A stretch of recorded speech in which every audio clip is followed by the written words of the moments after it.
Tonight's episode of the Tuesday Night Cigar Club is brought to you by Drew Estate.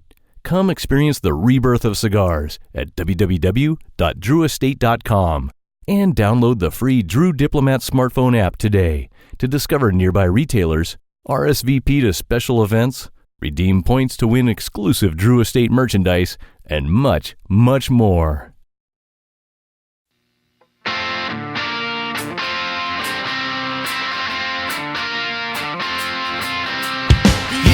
Might be a big mistake, but I'm having too much fun to wait. Flag her down when she comes back by.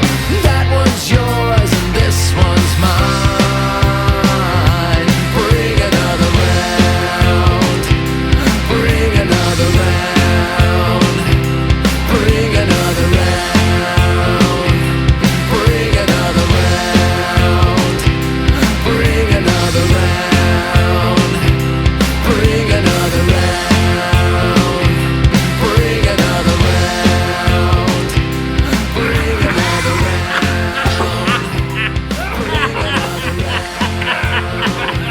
Bring another round.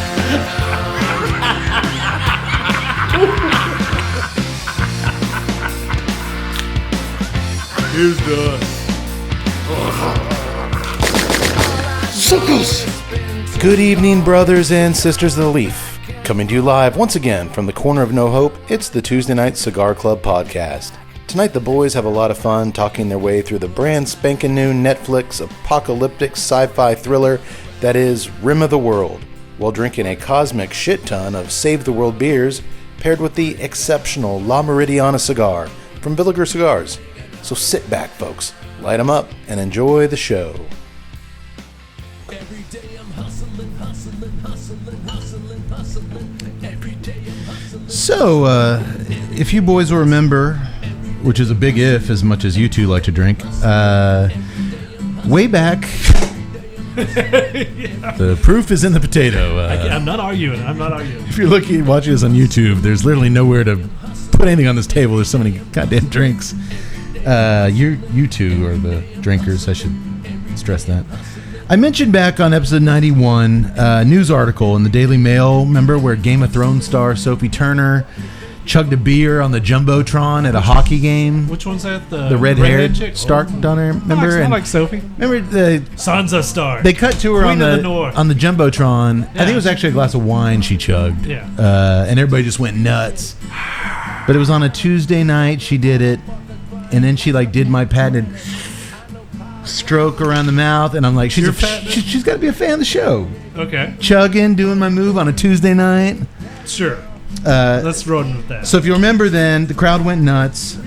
So then I proceeded to, as I often do here on the show, chug a beer to remind the young lady who did it first and who does it best. Put her in her place.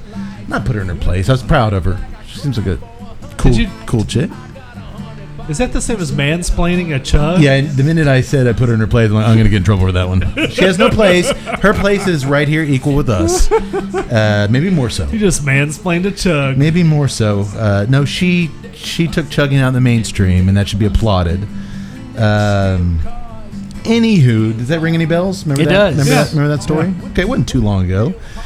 Well, the other day I'm skimming once again over the Daily Mail news over my morning oatmeal and coffee, when I come across this glorious headline: Green Bay Packers star Aaron Rodgers fails to chug an entire beer at NBA game. How awesome is that headline?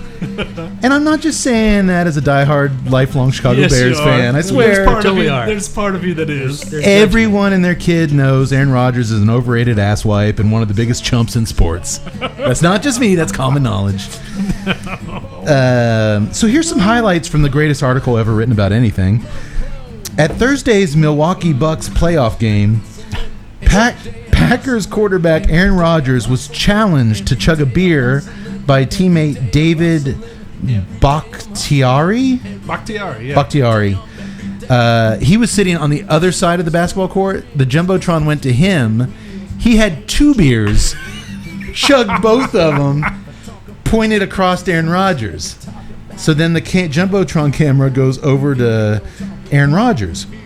As he's drinking it, he's not chugging, he's drinking it, he realizes he couldn't match the 311-pound Bakhtiari.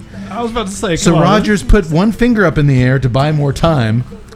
I've been working on it before conceding defeat. He couldn't drink a stadium beer in a plastic cup. Fans watching the Jumbotron immediately began jeering Rogers. Keep in mind, this is his home state. This is Wisconsin. Perhaps because Milwaukee is so closely identified with the Blatz, Pabst, Schlitz, and Miller breweries. Beer is life to these people. Regular, common, Midwestern folk. Well, later... I just said folk, and I hate using that word. Later, Milwaukee Brewers star and reigning National League MVP Christian Yelich was seen on the scoreboard easily chugging entire beer down with Bakhtiari. He went and sat down next to him and chugged a beer just to rub it in Pussy Rogers' face. That is kind of awesome. Oh, it gets better. Upon seeing this, because the video kind of went viral, Aaron Rodgers... Cade's in heaven. The video went viral because, Aaron Rodgers can't do what any man should by law have to be able to do. Kelly Stafford, wife of Detroit Lions quarterback Matthew Stafford, who's another one of our, rivals, but I'm all of a sudden a Lions fan, posted a video of her husband, Texas boy Matthew Stafford, easily chugging a beer in their kitchen. I thought you were going to say that she was chugging. I bet she could have. Oh, that would have been great. She wouldn't put up one finger. Like an oil can, just... when I'm in your face, I was like, he totally thinks she chugged it. No, she filmed her husband easily downing a beer. He's a Texas boy. He lives up there by Doctors. I think he's like a Plano kid or something. So anyway, as I did with our young Game of Thrones princess, and now I'm going to do with this schmuck, this putz, this sled dog, Aaron Rodgers. I'm going to show him how it's done, boys. Detecting notes of animosity. Okay. You show him. Beer number 1. You show that guy. Aaron's got nothing. Aaron could chug better than this. Aaron could totally chug better than this. Wait, I'm waiting for that finger. He might need more time. Wait. That's the beer number 1. One beer down. Yeah. Did you see my finger go up at any point? No. Right now. Your finger's up right now. Oh, no. That didn't count. Oh, pinky finger. That's worse. That pinky finger, we can edit that out in post. Do you think Bakhtiari would do a second one? He did do a second one. Oh, yeah. And Bakhtiari actually just stands for beer chugger. So wait, I guess technically I need to do 3 of these? They do. Oh, shit. Number 2. Aaron Rodgers is the greatest quarterback of all time. Aaron Rodgers beat your Bears in the second half by scoring 40 points. And they did it. Oh, with the, you want me to narrate the... Yeah. He did... And Cade does his signature mustache swipe after beer chugging. How hard is that? Sansa Stark is proud of you. You know who else is proud of me? That fucking Green Bay coach that they got rid of because Aaron Rodgers wasn't McCarthy. McCarthy. He's watching this right now like, hell yeah. I got blamed for Aaron Rodgers being the most overrated chump. I'm sorry. Everybody says he's the greatest quarterback of all time. He's won 1 Super Bowl, and that's it. Dude, he beat the Bears last season on one leg in one half. Yeah, we'll see how that... Y'all spotted him 40-something points in the first half, and he came back and scored 40 more on one leg after you roughed him up. You're going to see an article in the Daily Mail tomorrow where local podcaster chugs a giant triple bottle over... the guy's a douchebag. I'm not debating that, but... I'm not even going to get into his family situation with him and his parents. He's a very skilled quarterback. I left that out on purpose. Who knows what the real story is there? I didn't go personal. Well, I guess I kind of did when I called him an asswipe. And a pussy. Let's not start speaking disparaging remarks about his lineage. I think I even called him a sled dog. Yeah, you did. Not even sure what that means. I'm not either. It made me laugh. Sounded good. Welcome, everybody. Now that the important business is taken care of, and you know what? You're right. That 311-pound lineman did too. I should have done 3 just to reigning champion. Maybe later I'll chug it. By the way, we just lost the entire state of Wisconsin for the podcast. Hey, man, that's the price I'm willing to pay for telling the truth. I call it like it is. And I have very close friends in Wisconsin. It's a great place. They're just, it's kind of like America. Don't judge us by our president. We're all pretty good people. I'm not going to judge a whole state by that douchebag. Nor should you. Welcome, everybody. Episode 97. 97. Here we go. 97. Marching on. 3 more to go, baby. Marching on. Well, if we get through this one. Yep. What was that? No. Last episode, we started doing the Miami Vice, the Phil Collins. Yeah, that was last episode. In the air tonight. Yeah. We're not doing that anymore. No. We're not doing it anymore. Okay. Should have probably talked about that before the show. Wait a minute. I'm sorry. See, he likes it now. I'm sorry. I couldn't help it. He just wanted to do it. As we do every episode tonight, folks, we're going to pair a premium cigar, actually 2 if time permitting, with some booze and a movie, and I couldn't possibly be more excited. And drunk. You know, I should have thought out chugging those 2 beers. Sayonara, motherfuckers. We're out of here. Let's go to bed. That's a new record? Hey, people been saying, do it. Speed that shit up. We're done. I think you went to extremes, man. We're not done. So yeah, that's what we do, and we're gonna start right now. I'm very excited. The first cigar, La Meridiana. Meridiana. Meridiana. I can't see the gold filaments blinding me. Look on your worksheet. It's right there at the top. Oh, there we go. La Meridiana. Meridiana by Villager Cigars. La Meridiana. It is a 6x54 box press Toro, Nicaraguan Puro, and I'm going to tell you a little bit about it, and I'm going to tell you why it fits in with tonight's show. Tell us. Meridiana is Spanish for meridian, which is a line of longitude on a map connecting North and South Poles, the rims of the world. Huh? They are also using the designation. If you look on the there's a band on the foot of the cigar. You sure that's not the poles of the world? Just stop to. Okay. It's the best I could do with the resources I have available to me at the moment.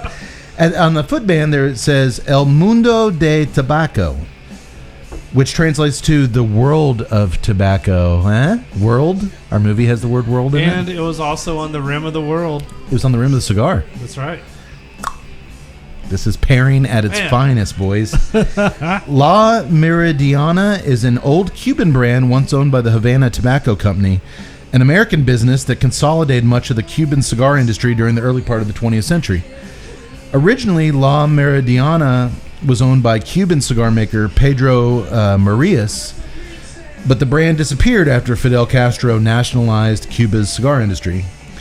So Villager's bringing the brand back. It's made at the, get this, Fábrica de Joya de Nicaragua. Whoa! One of our favorite factories in Esteli.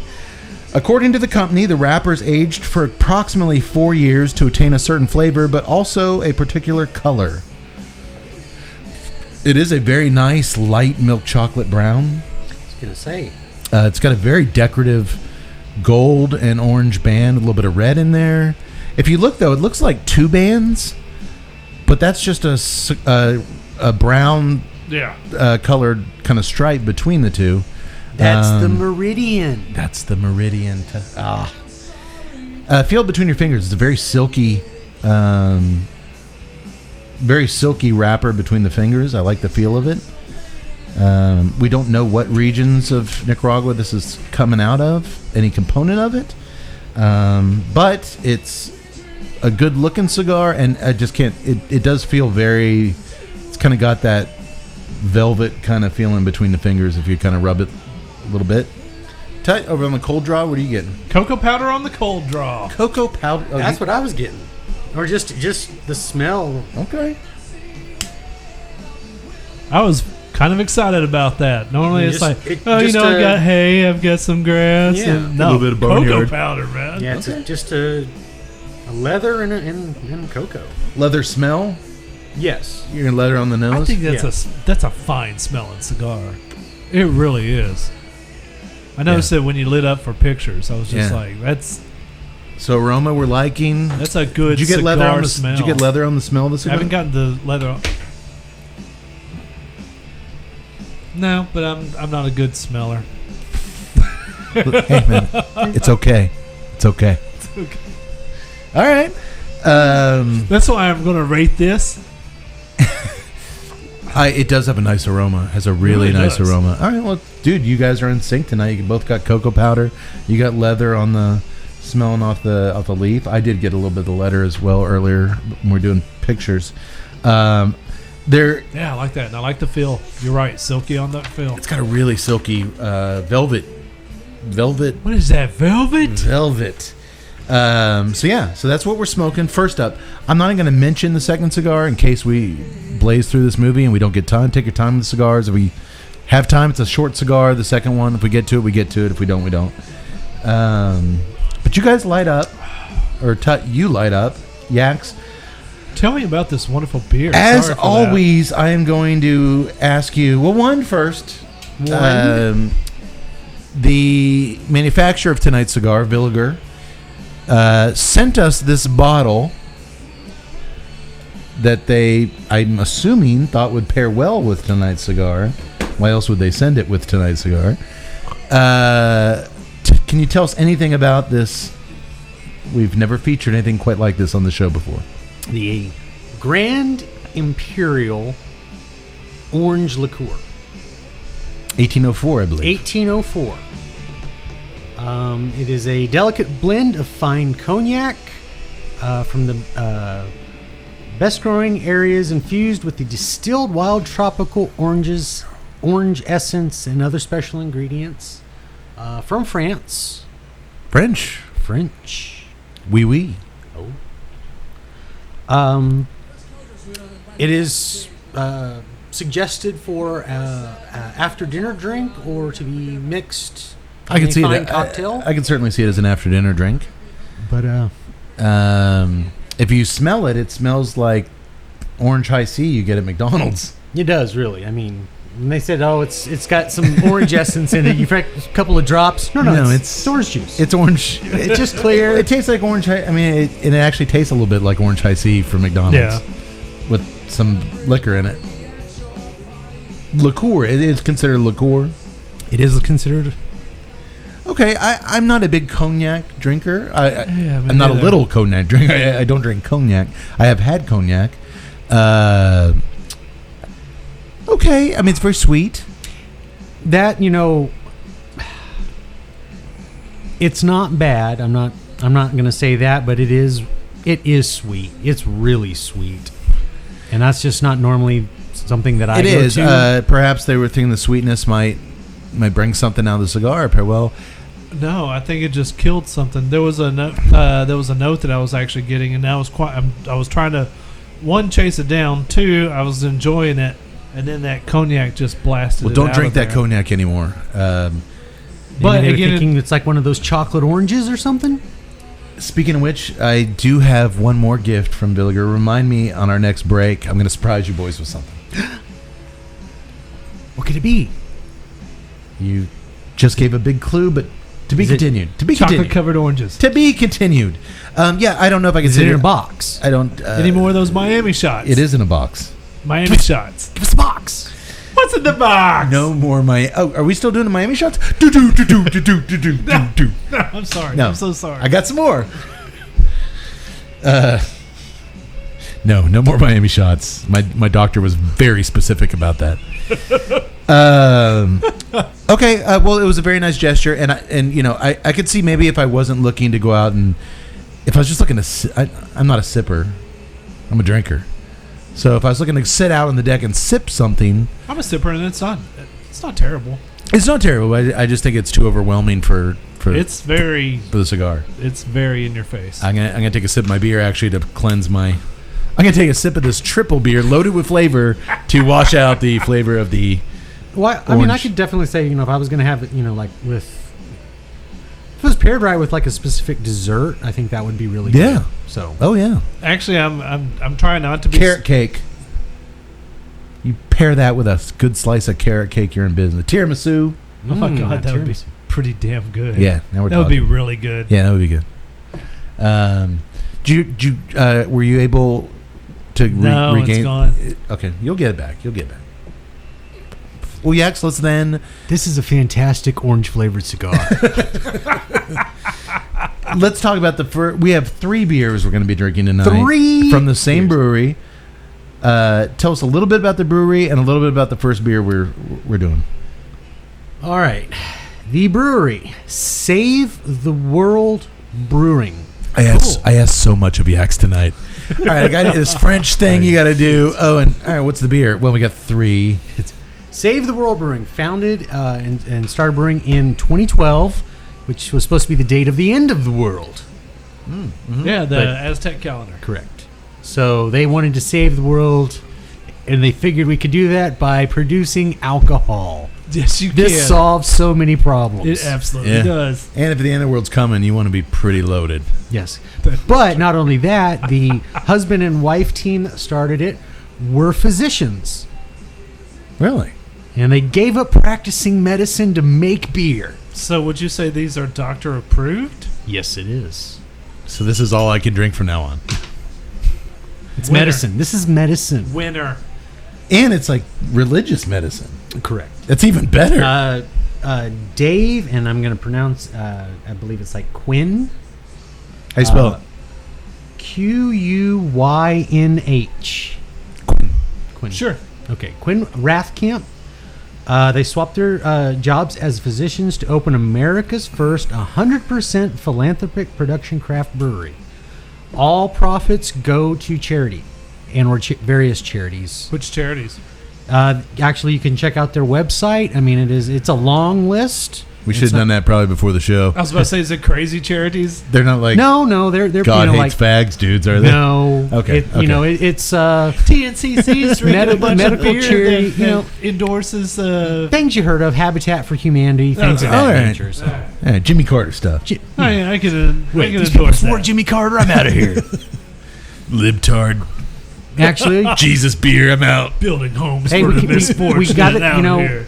I can't say a lot that I approve of Jimmy Carter, but it was under his presidency that changed the law to allow home brewing, which led to the craft revolution. Yeah. And that old fucker's still out building houses for he's still out there building houses with Habitat for Humanity. I think he just does that because he can't remember where he lives. He's kind of confused. I don't care. I'm going to say I'm pro Jimmy Carter now.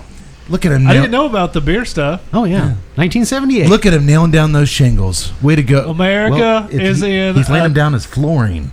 Just he's an ex-president. Just let him do what he America wants. is in a time of malaise, and therefore I have passed the craft beer revolution. I never realized he could do it. I think Really? it just probably happened under his tenure. He probably never commented on it. No, I also never knew Tuck Bet could you actually did. do a You think so? passable Jimmy Carter I bet impression. Jimmy Carter. The Jimmy Carter impression was not bad. Yeah, I bet Jimmy Carter likes beer. Do we think so? No. He's really old. He's lived like a Are you going to tell us to turn down a thermostat and start wearing sweaters? Get out.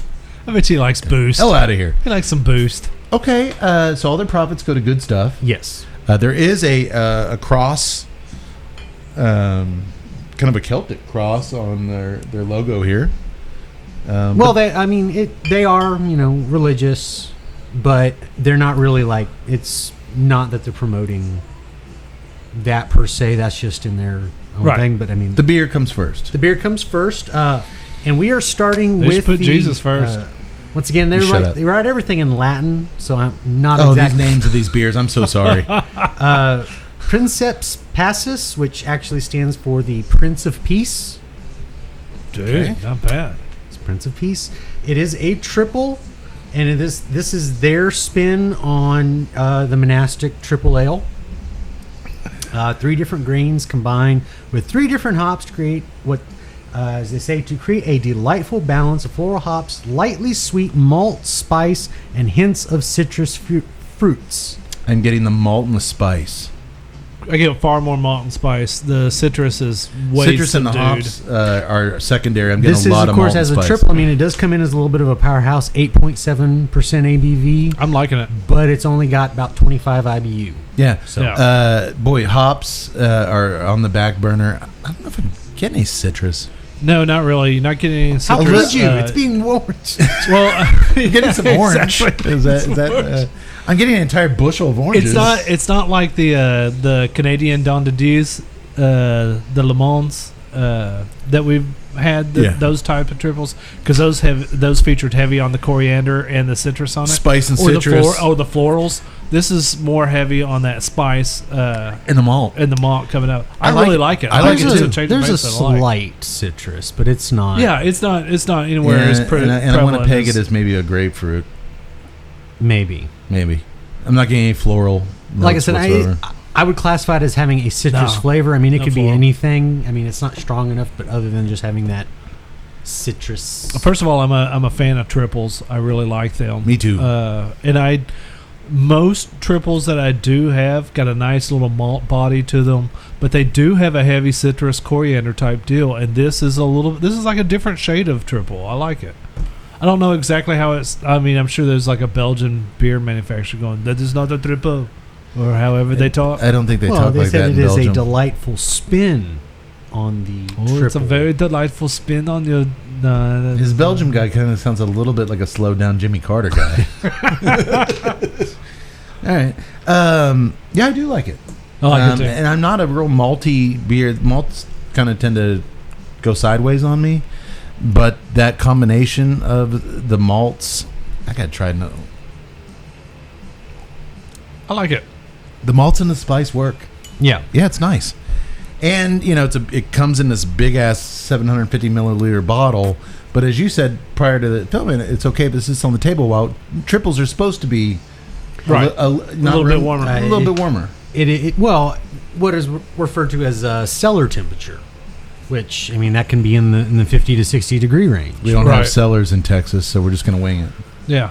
Well, I mean, we'd have to go down like really deep for us to get to those temperatures. Yeah. Well, no, that's like a lot of times, Guinness is preferably warm to me. Oh yeah. Once I actually learned that, if you heat it up, some of it changes the profile of the beer.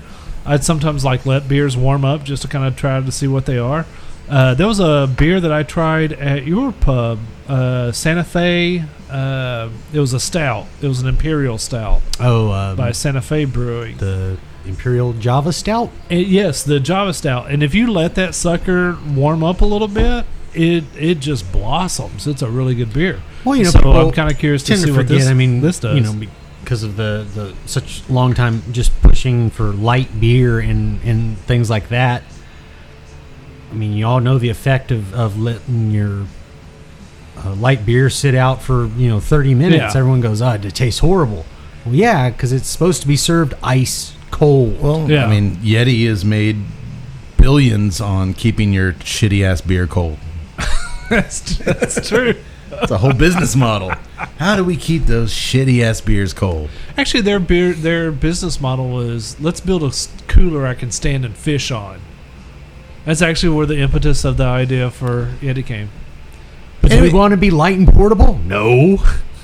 We want to cost $500, But I can stand on it in a boat. but we'll give these yo-yos a sticker that says Yeti they can put on their truck so people know they bought it. Smart. Dude, I have followed the Yeti company, and they are Marketing a bunch of smart wizards. mother- Yeah. They're not only marketing wizards, they're fucking scaling wizards in terms of business. Anyway, this is not a business podcast, but anyway, they're a very intelligent company. No, it is and I not. like it. So we're getting malts, we're getting spice, and we're going to just keep drinking it and see how it changes with the temperature changing. It's comfortable in here in the corner of No Hope for now. Let's revisit it here in a little bit. Before we move on, you've all had a chance to light up the cigars. I am getting, and I'm not just saying this because it came out of Hoya de Nicaragua, but I'm getting that Nicaraguan mineral earth that I so associate with the Antano Yeah. from Hoya de Nicaragua. That mineral earth on the draw is very present for me. It's got a wonderful draw. Yes. I'm not. Yes, the draw and the construction so far are very, very nice. I'm not quite as deep in it as you are, so I'm not getting the heavy mineral, but I'm just getting just a really heavy leather. I mean, it's You just getting leather? You getting leather, Yax? No, that leather that I Smell was picking the up aroma? just on the aroma, but I mean that I'm definitely picking up that mineral. The mineral in the earth. Me Yeah. too. And I am getting a nice medium. You're wrong. I am getting a nice medium burn on the nose on the retrohale. It's not strong. It's not overpowering. Yeah. But after a good draw, I'm getting a nice little burn. Look, I'm sure if I drink more orange liqueur, it'll change. I'm getting a nice little pepper, nice little black pepper on the nose. Okay. All right, well, I'm going to come back to it. So we got the beer, we got the liqueur, we've got the cigar. That's one of many beers. One of many beers. We're just missing the last component, the film. Oh, that's right. Tonight's film, hot off the press. This thing dropped on Memorial Day weekend, which we're filming the week right after it. Tut, you're welcome. Not only for you want to do new movies, you like doing new stuff. Yeah. But boy, this movie had Tut written all over it. You kind of did. I was so hesitant. I'm not lying, this is man. not me. I am absolutely surprised that you picked this. This is not me. Well, it had the world stuff. We had the world cigar. What the hell else am I going to do? And I like to see Tut happy. We're friends. I'm not like that dick Aaron Rodgers who likes to fuck everybody over. I'm Matt Cade. I care about you guys. Just gonna start keeping score because we're going to hear a lot more about that later on. Tonight's movie, Netflix's Rim of the World, which I'm sorry is a horrible name for a movie. It really is. Why? Don't you, when you think rim jobs? Yes, I do. It's a bad name for a movie. I never once thought rim job in this. What about Save the World, like the beer, or anything except anything with Anything that rim would in have it? just been giving you a little bit more explanation towards the movie, like They could have called that camp anything. anything Camp Kawaii? that would have been Camp Adventure would have been a great movie name for this movie. These kids go on an adventure. Camp Adventure. Adventure of a Lifetime. Adventure of a Lifetime. There you go. No, Rim of the World. 2019. I'm telling you, we've never done a movie this. Actually, we did Terminator when it came out in the theater, and we went and just. Yeah, next week, boom. But Expendables, we did the same thing. this might actually be quicker. No, Expendables we didn't actually. There was a little bit of a lag there. Yeah. Can we watch Terminator, can we watch Terminator now? It's coming up November, I believe. Yeah, it's too far away. We're doing. Tune in, folks. We are going to be doing. That's all I want to hear right Tut and I there. were talking before the show. We will be doing the new Terminator movie this year and the new Rambo movie this year. Those are happening. Oh wait, no, that's the not, wrong not beat. Terminator. I'm sorry. All right, Rim of the World. Just light him on fire, bring you up. Written by Zach Stentz, who is one of the co-writers of the first Thor movie, which I enjoyed. I liked it.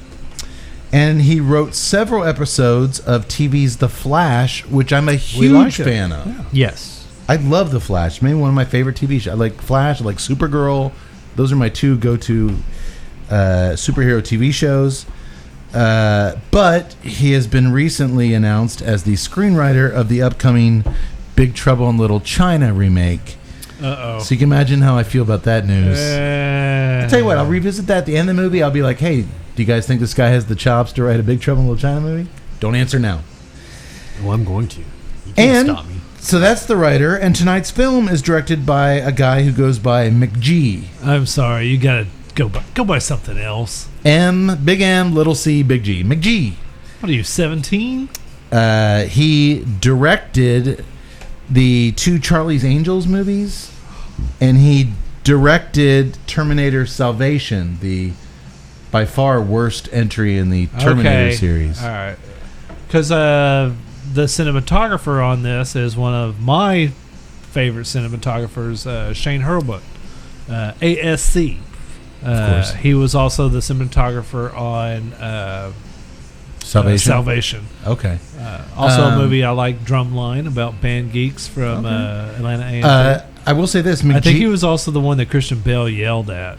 well, if he was on Salvation, yes, that he is the one that got yelled at. Come on, man. Oh, that's rich. Oh, jeez. Good job. Good job. Yeah, I think that was Shane. I Okay, think so that was him. he's this DP on this movie. Yes. Okay. Well, McG also, it just dawned on me, he directed another Netflix movie that came out a year or two ago, The Babysitter, which the doctor reviewed. The doctor reviewed for it. our Yeah. website. Yeah. So go Doctor to, liked it. Go to our website and check that out. Some things about it he dug, but I guess McG is in good with the Netflix people. Well, first of all, hey, I name's Matt Cade. Could you guys start calling me McC? McC? No. No? Well, first of all, I like the fact that he's doing it. I like the fact that Netflix is getting, higher profile directors to do Netflix. I mean, straight. Wait, do we call them straight to Netflix? Mm-hmm.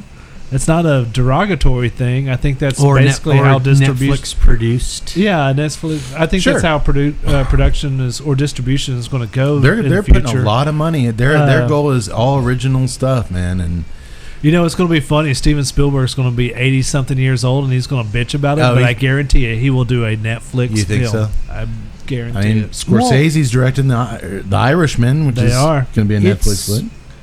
But, in general, things change. Backsides on everything can change. Distribution models can change. Exactly. The way people view things.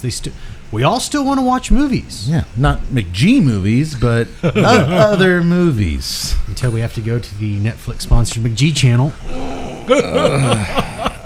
I never saw any of those Charlie's Angels movies with Drew Barrymore. And first one was fun. Which one was with Demi Moore in it? Was that the second one? That was the second one. Yeah, no, I never saw that one. It's not good. It's just a rehash. It's just an exact copy of the first one. Bill Murray was Charlie in the first one, right? Yeah. And then Bernie Mac was Charlie in the second one? Yeah. No, I thought, wait. Yeah, he was. Was he Charlie or was he the other guy? No, it was Charlie. I think it was Charlie. Yeah, it was Bosley. That's who they were. The guy, the intermediary between Charlie and the girls. That's right. I never saw it, and I know the answer. Good job, Cody. McC. It's been some time. I only saw it once, and I've never. Do you guys think McC is going to catch on by the end of the night? No, maybe. Well, what if this thing maybe? What if I chugged that entire bottle of orange French liqueur? I'm not calling you McC. Would I be McC then? No, I'm going to call you McCupchuck. Call me an asshole. That's true. Drunken. If you start drinking that, jackass. Yeah, the finger's going to go up because you only get about halfway. All right. A second. Oh, if I do the Aaron Rodgers finger when I'm chugging the French liqueur, that's even worse. Look at him. He can't even drink that French orange juice. Just a minute. It's so sweet. It's so sweet. Okay. Well, we start off things in outer space. As a humongous alien mothership cruises towards Earth, this spacecraft is so big it swallows up a NASA space station whole without even touching it. No, it swallows up the International. I'm sorry. It's the only space station we've got. Good correction. It's actually a pretty big space station because it's international. It's everybody. It's everybody. Nerds. Are the French up there? Yes. Do they bring some of this stuff? I hope not. Yeah. Can they drink up in space? No. Do they bring they probably sneak it, but they just don't turn the cameras on. Can you really sneak stuff on a space station? Oh, yeah.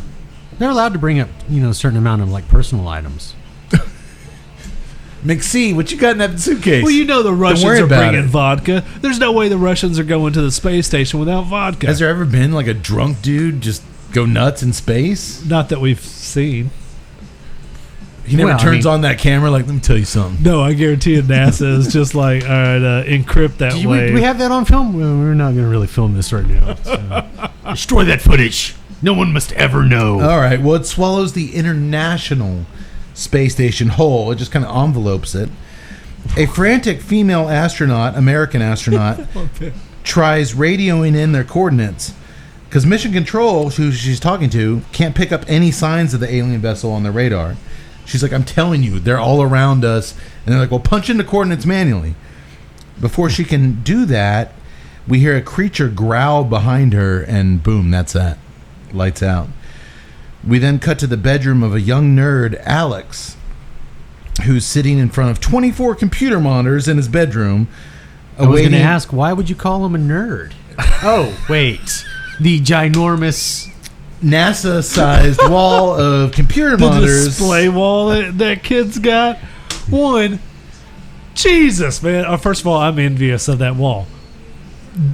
Present-day Tuttle is envious of that wall.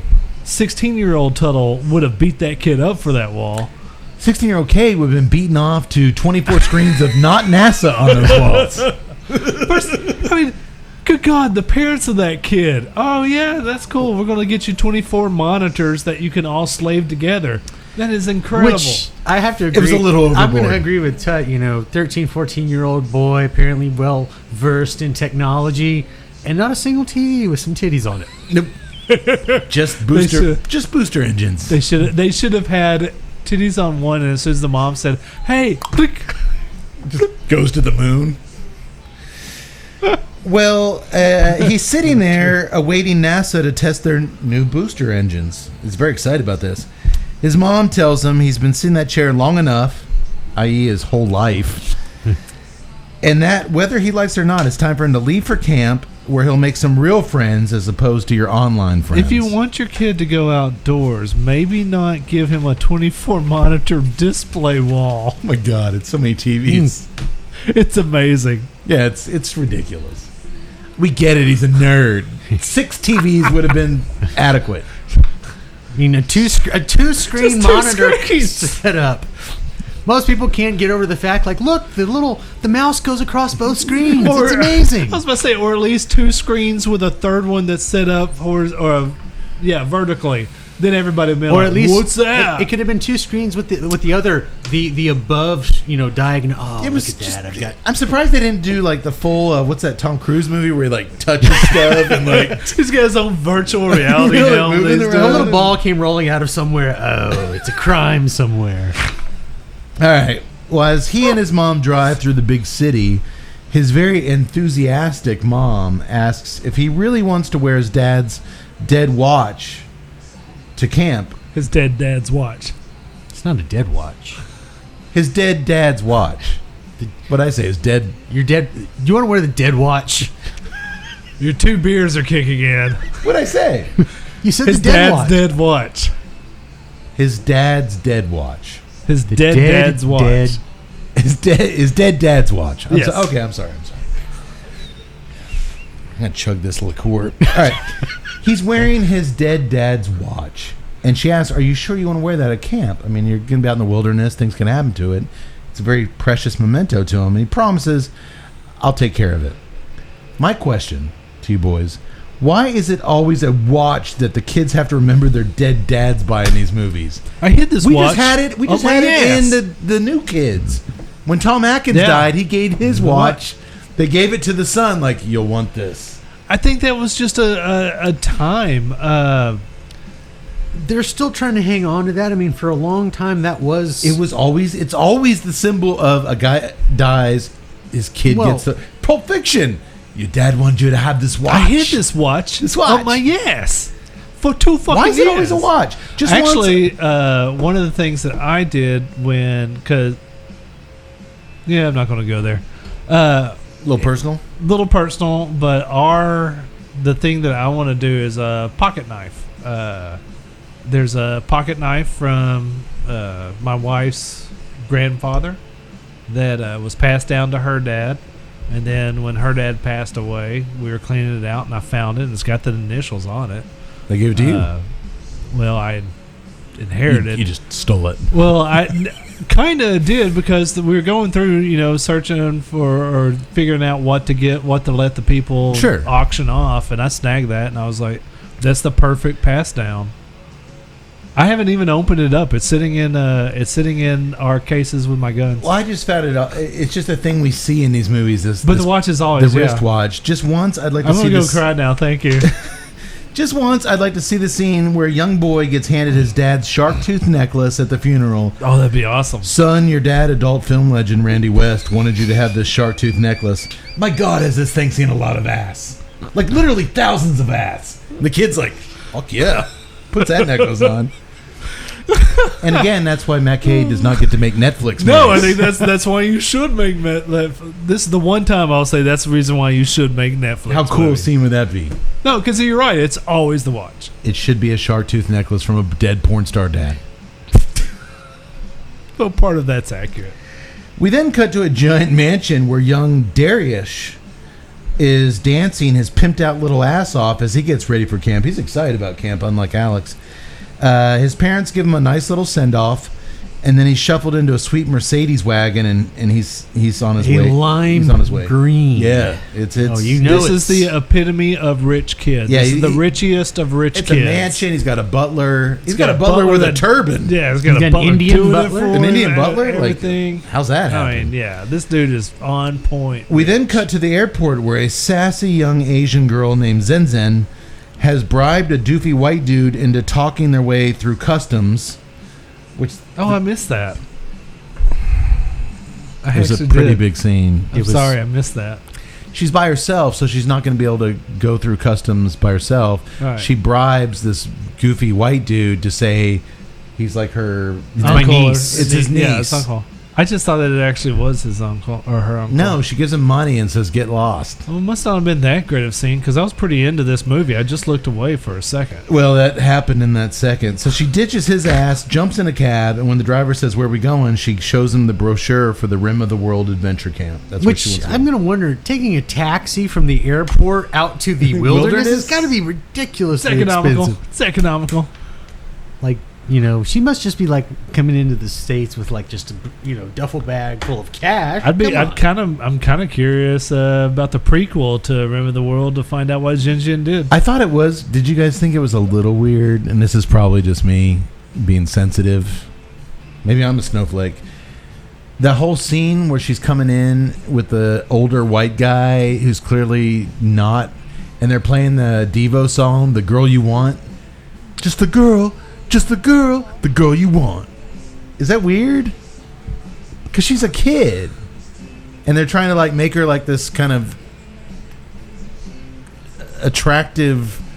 Well, they're also the. It was a very weird choice of music, You know, in at my least the opinion. custom official is like looking at it like, wait a No, second. because he's looking at like he's bringing in a sex This is- slave or like a, Yeah. and he like quizzes them. But I mean, she but then is- to play that "Girl You Want" song, that was kind of weird, She right? is, All right, well, you know, here's- she is snarky enough because when the customs official asks, because he's like, well, she's here for a spelling bee. And he's like, oh, how many L's? How many L's in spelling? And she's like middle finger and then another finger, like 2 L's. And he's like, she's going to be good. I actually think because you mentioned that and because I was thinking this throughout the thing, this is where Mick G fails. He tried to mature the kids beyond their age. They're not teenagers. They're not teenagers. But he injects a love thing and like a attraction thing that is. These guys are still prepubescent. They're too young for some of the themes that Thank are you. going on. I to thought that this. the whole movie, Yeah. he's trying to not sexualize, but It's done in a very good, innocent. It's done in an innocent way. It's not. But it made me just kind of tilt my head a couple times. Yeah. I Well- don't think that there was anything nefarious with McGee no, no, doing no. it, but there was. But that It song was was, just- a poor choice of song. Well, I would think that a 35-year-old white guy bringing a little Asian girl across and they're playing "The Girl You Want." by personally, Devo, that's weird. Personally, I think the entire movie is full of bad choices of songs, dealing with the age of the actors and the target. Well, not going to say the target audience. No, we'll get to some because of the the- target audience is me. We'll get but we'll get. No, I actually am going to talk a little bit about in a little bit who that target audience is. I'm sure it's me. But I want to talk. All Bear, right. bear with me. Yeah, I'm interested.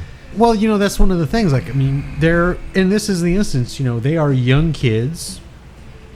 Normally, you end up trying to get older actors to portray young kids, but in this instance, they are actually young kids. Well, I think that I'll have a theory, If I- and if I'll I be remember correctly, I mean, curious to the- see as if this develops. But I think that they're trying to recreate Goonies. As your So trusted we'll- narrator, I promise check I it will. in I and- will check in at those moments, and I think you'll realize why I am your trusted guide here around the rim of the world. He's already 2 beers in. No, 3, 4 beers. 18 And- beers. Oh, you forgot those two.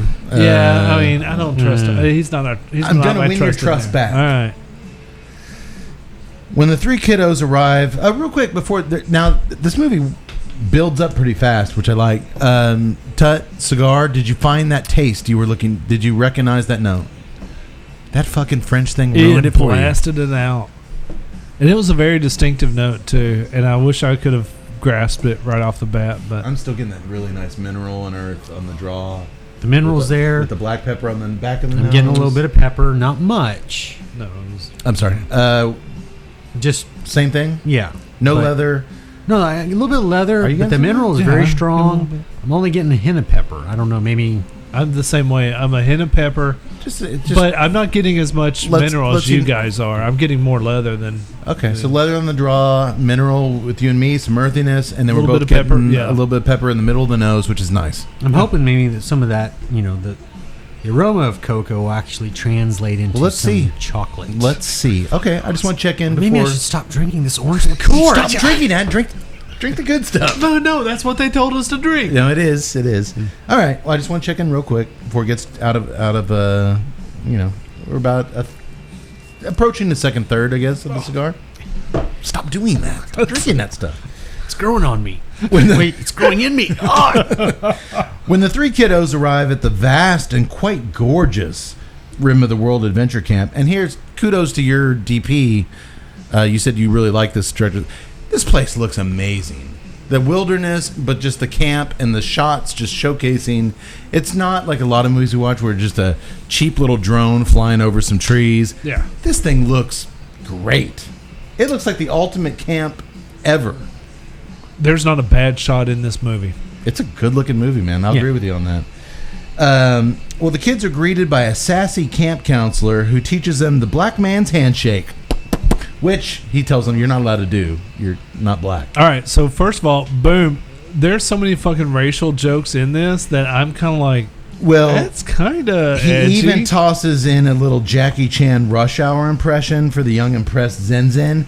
Do you understand the words that are... I thought you'd laugh at that. Well, I kind of did, but at the same thing, maybe this is the snowflake in me to where I'm like, dude, could you imagine a white actor delivering that line? Oh, they had and a black movie. This guy is an African American, so and this movie would just at least get reamed. Well, yeah, but I mean, you get what I thought was the appropriate response. That little girl just looked at him like he is the biggest dumbass in the world. True. It isn't like, she was like, no, she literally like. True, but at the same time, I keep going back to, man, if that was a white dude, but from a screenplay, line, it's a cheap age joke. Like Rush Hour was how many years ago? But this movie throws a lot. But guess who was in the target audience of that joke? Us, me, you. I honestly, when he said that joke, I was like, I bet Tut laughed at that. I didn't, because my first reaction was like, dude, if a white dude said this movie would be done. All right. Well, we'll get back to that weird snowflake. Should we be... It's weird. All right. Another middle-aged counselor who's even nerdier than Alex looks at him and says, I can already visualize you singing away in our big production of Fiddler on the Roof. And Alex's mom is so excited about that. This is going to be so much fun. I think he was the camp count. He was the head of the camp. I think he was the main dude. He was the main dude. Well, he gets in line, Alex does, and after he tries to open up and introduce himself at the check-in line to Zen Zen, he talks to her in Mandarin, only to be met with an extremely cold stare. She's not interested in talking to anybody, even in her native tongue. Funny thing, I had a friend who told me this story once. A white dude approached her and started speaking Mandarin, and she just looked at him and goes, do you think all Asians speak in Mandarin? There's like 7 different dialects in China. Do you think that everybody speaks it? And I just want to be like, maybe he was just trying to be nice, and you should be like, receptive to it. And be, I mean, just, God, man, lighten up. Just party. Just party. Just party. After I just shit on the Jackie Chan Rush Hour joke, but Alex just is extremely. He's shot down. He's embarrassed. But he's embarrassed even more by his mom singing him their special little song to say goodbye. She pulls him aside, and she starts, ain't no mountain high. He's like, come on, Mom. She's like, ain't no mountain. And then he's like, to keep me away from. It's a really tight shot. Yeah. Where they're just mother and son, and they've sang this together a million times. It makes him smile, and he's like, it makes him... a little anxiety goes away. It's a warm scene. And one of the funniest things in the movie, we pull out, and the entire camp, like 200 people, are semicircle around them, watching them do that. And thing. I love the fact that there's no music, there's no jump, it's there's silent. There's no boom, there's no music cut. We just to pull it. out, It's just and we pull realize up, 200 people are watching her sing to him, I really liked it. What a shitty way to start camp. Thanks, Mom. Thanks, Mom. This camp wastes no time on the small stuff. The kids are immediately ordered to climb a giant wooden ladder in the sky and zip line across the entire forest. While Zen Zen has zero problems doing it, especially when Darius starts hitting her with cheesy come-ons up on the podium. She just wants to get the hell away from him. She does it. They get little Alex up there, and he's riddled with anxiety. He freaks out. He has a flashback to his dad and some fire, and he can't do it. He has to do the climb down of shame. Tut style. I imagine it's usually on diving boards is where I've seen the climb down of shame. No, I've been on the rappelling wall. But you were a Boy Scout. Was that Boy Scouts? I've been on the rappelling wall, and I've done the climb down of shame. Does this bring back some... It kind of did. Especially with the counselor. When he goes down, and the heavily mulleted... Guy's a total ripoff of Paul Rudd and Wet Hot American Summer. Yeah, I mean, he's got his mullet, he's got his flask, and he's flirting with his babe. He's got the shirt that won't close. He's got the shirt that won't close. It is a ripoff. And he's a total Paul Rudd ripoff. But anyway, he looks at Alex when he gets down. Looks like we got our first chicken shit of the summer. Fuck you, dude. Great camp, Mom. He's here 10 minutes and he's getting asked to do all this shit, and the counselors are... That's why it's the rim of the world. Or the ass. The ass of the world. That's what it should be called. By the way, for all of you kids out there listening to the podcast, you shouldn't be listening to the podcast, but if you do, climb that thing, rappel down the wall. You'll regret it the rest of your life. Listen to Tut. I can see it in your eyes. Wait, He's going to a dark place. Don't drink that orange stuff. Drink the good stuff. Where'd she find this camp? It's horrible. No, it's what camps are, man. Did you ever you went to camp every summer. Did you ever zip line over the forest? Well, that's a modern day. We didn't go to like a cool camp. Dude, I'm a grown ass man. I don't care what sticks any and mud. I don't care what anybody says. Lines. I ain't zip lining over shit. I ain't gonna lie. I covered a. It's not an SBJST, but it was the KJZT. It was like the Catholic version of the SBJST. Okay. Our listeners, SBJST is SBJST. I don't even know the acronym because it's all Czech language. It's a Texas thing. It's a fraternal organization. It's kind of like insurance, but it's so much more. KJZT is the exact same thing, except it's done by formed together with Catholic women, Czech Catholic women. Anyway, that's specific. It is very, very specific. They have a summer camp, and I went out there and filmed it last year. I went out there and participated in the activities. No, I did not participate. Otherwise, I would have climbed that fucking wall. That's weird. Anyway, but I went out there and filmed it, and it was all the same thing. It was zip lines. It was that huge fucking wall that you climb up. It was like these weird ropes that you climb. If you told me tomorrow, McSee, you're our new bachelor. I'm not going to tell you that. Oh, great. 30 women. Our first challenge for you and your first date is going to be zip lining. Fuck you. I'm out. I'm not doing it. That's McSee, but there's been always these little natives like hooking you up to these things and like, no, I'm not doing that. And I risk my life every Tuesday night. Come on, last season on The Bachelor, they had a bungee cord off of Dude, there's a sweet zip line just down the road. Not doing it, man. I don't care what fool says what to me. I ain't going down no damn zip lines. I'm with Alex on this one. I totally am now. I'm with Alex on this one. Alex is wrong. He regretted it the rest of his life. I doubt it after what happens prior to this. Nobody's going to bring up the zip line next year. Anyway, that night, Alex, who's clearly spooked by any signs of fire, when he's walking through the campsite, he sees a campfire and he flashes to a traumatic event which he lost his father. We presume. We don't really know. Yeah. Oh. But every time he sees fire, it's like his dad yelling for help, and we get it. You realize something happened in the fire. He's spooked by fire. Which I can't figure out. If you're watching NASA, they just fire rockets off all the time. On 24 screens. Slow-mo of the boosters igniting. So he's a sadist. Apparently so. Or a masochist, I should say. I don't know who he's torturing himself. Well, he then takes a walk around the camp by himself, and he and fellow loner Zen Zen share a quiet moment, an unspoken moment, on a bridge as they look up and see a shooting star. He made an effort, and she's kind of letting him in a little bit. In that, he can stand next to her. She's still not talking to him. And by standing next to her, they're like 15, 20 feet apart. Yeah, I mean, it's still very... She's got boundaries. The next day... Tut style. Did somebody touch you at that camp? Show me on the French liqueur bottle where they touched you. TNCC therapy. This is going into a dark place. The next day, all the kids are driven down to the lake in vans. I'm sure you got a story like this. To go on a canoeing trip. But the previous kids who went on the trip shit so much in the canoes that they have to wait a bit for another hose down. A second round of hose downs.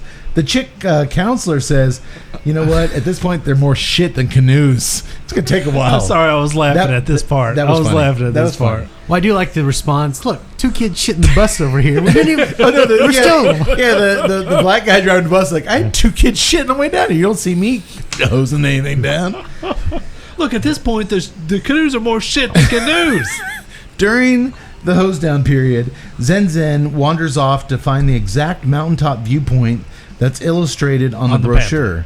And as she stretches out her arms and smiles for the first time, she's been looking at this brochure for a long time. That's why she's here. That image on the brochure, they don't have to spell it out. You get that. She's a good little actress. You get that from her eyes. Yeah. A concerned Alex has followed her up the mountain, and as he's chasing her, I don't think we should go up here. This is away from the group. He's confronted by Darius, who has just taken... Darius or Darius? Darius. Was there not an H at the end? There's not an H. Well, I'm probably going to say that all night because that's how it is in my Darius. Darius. He explains it later in the movie. He does. Thank you, Yax, for pointing that out. Darius has just taken a giant shit in the woods and wants to show it to Alex. Woo! As he wrestles a struggling Alex, I don't want to see it, over to a rocky ledge of the mountain to see his epic dump. Suddenly, Alex is saved by a mysterious and very well-dressed cool kid named Gabriel, who swiftly knocks Darius to the ground, despite Darius' self-professed martial arts training. He's been training martial arts for years. Now, this is actual classic kid stuff. Kids bragging about things that they have actually nothing. Well, Darius finally gets to his feet after getting knocked down and he tells Gabriel, that was a lucky punch. I haven't been acclimated to the high altitudes yet. This kid has a quick comeback for everything. I mean, they're literally like on a hill.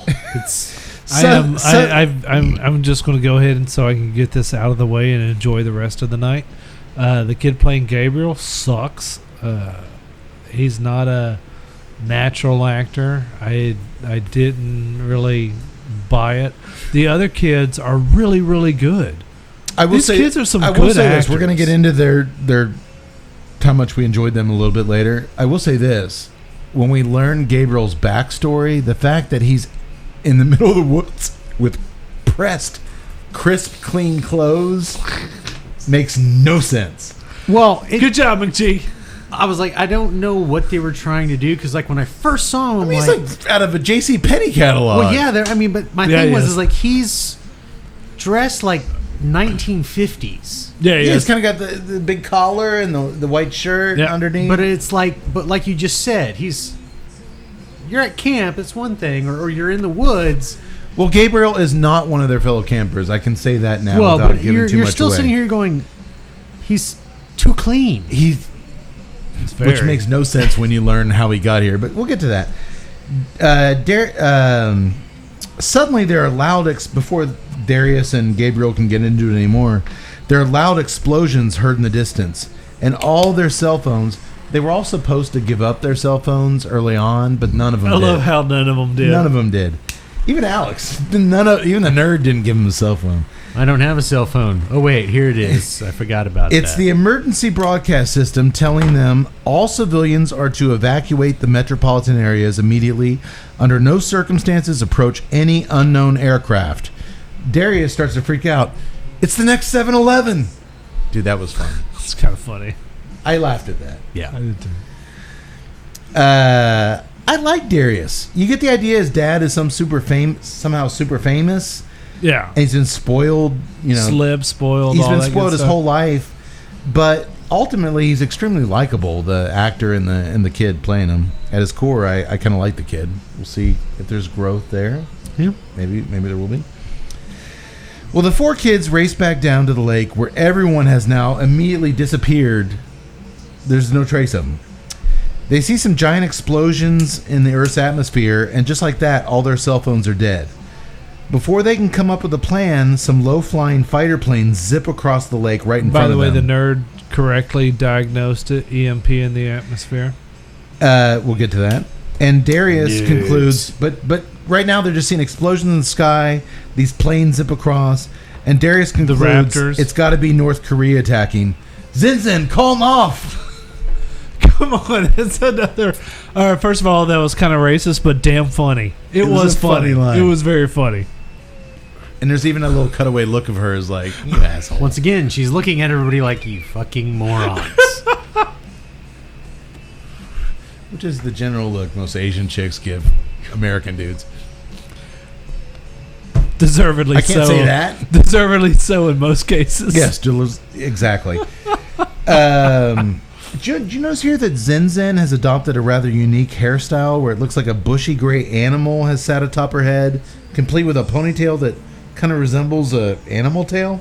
No, I thought she was What was always she in thinking, that. what was she thinking about that? I thought she was always in that beret thing. No, it was like a gray hairdo with like... It was a coonskin cap. I'm sorry? Coonskin cap. Did she have a coonskin cap on? How did I miss that? That makes sense. That tracks. It was... You're right, because it was just like a raccoon with a tail. And I'm convinced Tut actually didn't watch this movie. Yeah, she had a coonskin cap on. How did I fucking miss that? So you weren't paying attention to the small Asian child or any of When she them. came into the country, you're not paying attention to her. I don't know, man. So you don't want to. So you're ignoring the Asian child in the room. I don't see colors. Maybe that's like he doesn't want to get like. Am I in trouble here? Like, am I paying too much attention to this Asian kid? Did I talk to my lawyer? All of a don't sudden, see that color, guy Cody. at the airport, he reminds me of Tut a lot. She wasn't wearing the coonskin hat at the airport, but she put it on at camp. Yes. Okay, I totally don't recall that. Gabriel concludes, looking up at the sky, that it's probably just a forest fire. Those What? explosions in the sky. Yeah, good job, Gabriel. But they will still need to race back to camp to avoid the threat of bears. When there's a forest fire, the bears come out. Makes sense. But when they get back to the Rim of the World Adventure Camp, everyone's gone. And there's a spray-painted sign at the entrance saying they've all went down mountain and any stragglers are to call 911. Again, way to go, Mom. A camp that won't do a head count before you leave pack up the vans and go? Why, what Big are they? problem with this Fight or Mom. flight, man. Fight The or flight. fans are full of poop. Who wants to get on them? Exactly. There's one remaining counselor there, this smarmy, mulleted guy, Conrad, the Paul Rudd one. Who's passed out But he's on a passed bench. out on a picnic bench drunk. So Zen grabs his flask and takes a swig, What? and they try to call for help from the phones, but they're all dead. Alex, you mentioned this earlier, Tut, determines that a nuclear blast in the sky has created an electromagnetic pulse which has rendered all their devices dead, like Earth's devices dead. But before they can question how this preteen Einstein knows so much, Dude, he's a nerd. He's got 24 they don't know monitors that. on his... They don't know that. They don't know he has 24 monitors. They're like, how the hell do you know? Before they can question how this kid knows so much, they hear more explosions outside, and they run out to see some F-22 Raptor air superiority fighters. Thanks again, Dr. Yes. Alex.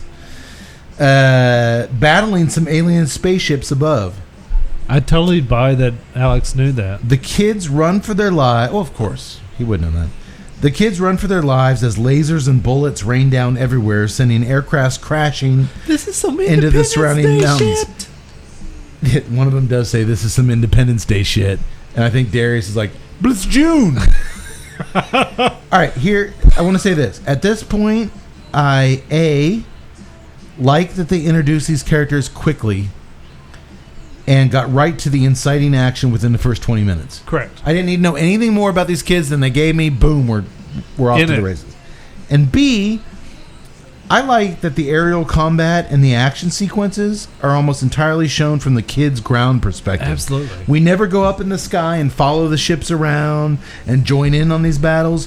We see mostly the same chaotic shit that the kids see from there. The story's about them. Keep it with them. I like that we don't go up there and we see what the kids see. Absolutely I agree. thought it was a good call. Yeah. Yeah. Way to Like I go, said, McGee. I mean, that's one thing that she did right in this. Now, granted, it It's a also movie is about beneficial them. from a budget standpoint. Bingo! They only have to look up and see some shit, and if we had gone up there with them, that's another. Oh, guess what? I'm gonna hit this camera and I'm gonna follow you running through the woods, and then I can see some ships in the background. Yeah. Cool. It was budgetary, perhaps. Oh, move. it's budgetary. Let's just wait a little further on until we get to some of the close-ups. Yeah. Okay. Hold that thought. Actually, jump in whenever you're ready for that. It's not terrible. As the group once again takes off running, a Dragon Pod, or a international, I had NASA, but I'm changing it, an International Space Station shuttle re-entry pod. No, Right? it was a Dragon Pod. Dragon Pod. But isn't Now that here's my the escape pod from the International Space Station? No, it's not. There's a difference. A Dragon Pod is that Musk or is that the other one? That's Musk. Is that Musk? Yeah. So I guess the Dragon It Pod. smells musky? It is musky. No. Okay, It's Elon Musk. I understand. Musk is space. I've drank that many beers. I kind of have. That's kind of hit me. All right, the SpaceX program of Musk, I guess, was docked with the International Space Station. So it wasn't a ISS pod.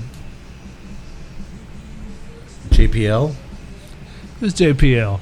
We're just going to say JPL from now on over and over again. I just thought it was an interesting deal that they It chose. was how she escaped from the International Space Station. I know. I just thought it was an interesting thing that they said it was a Dragon Pod that she dropped down in. Do you think maybe Tesla, Elon Musk, paid some money to have them mention the Dragon Pod? I think McGee was just trying to be cool.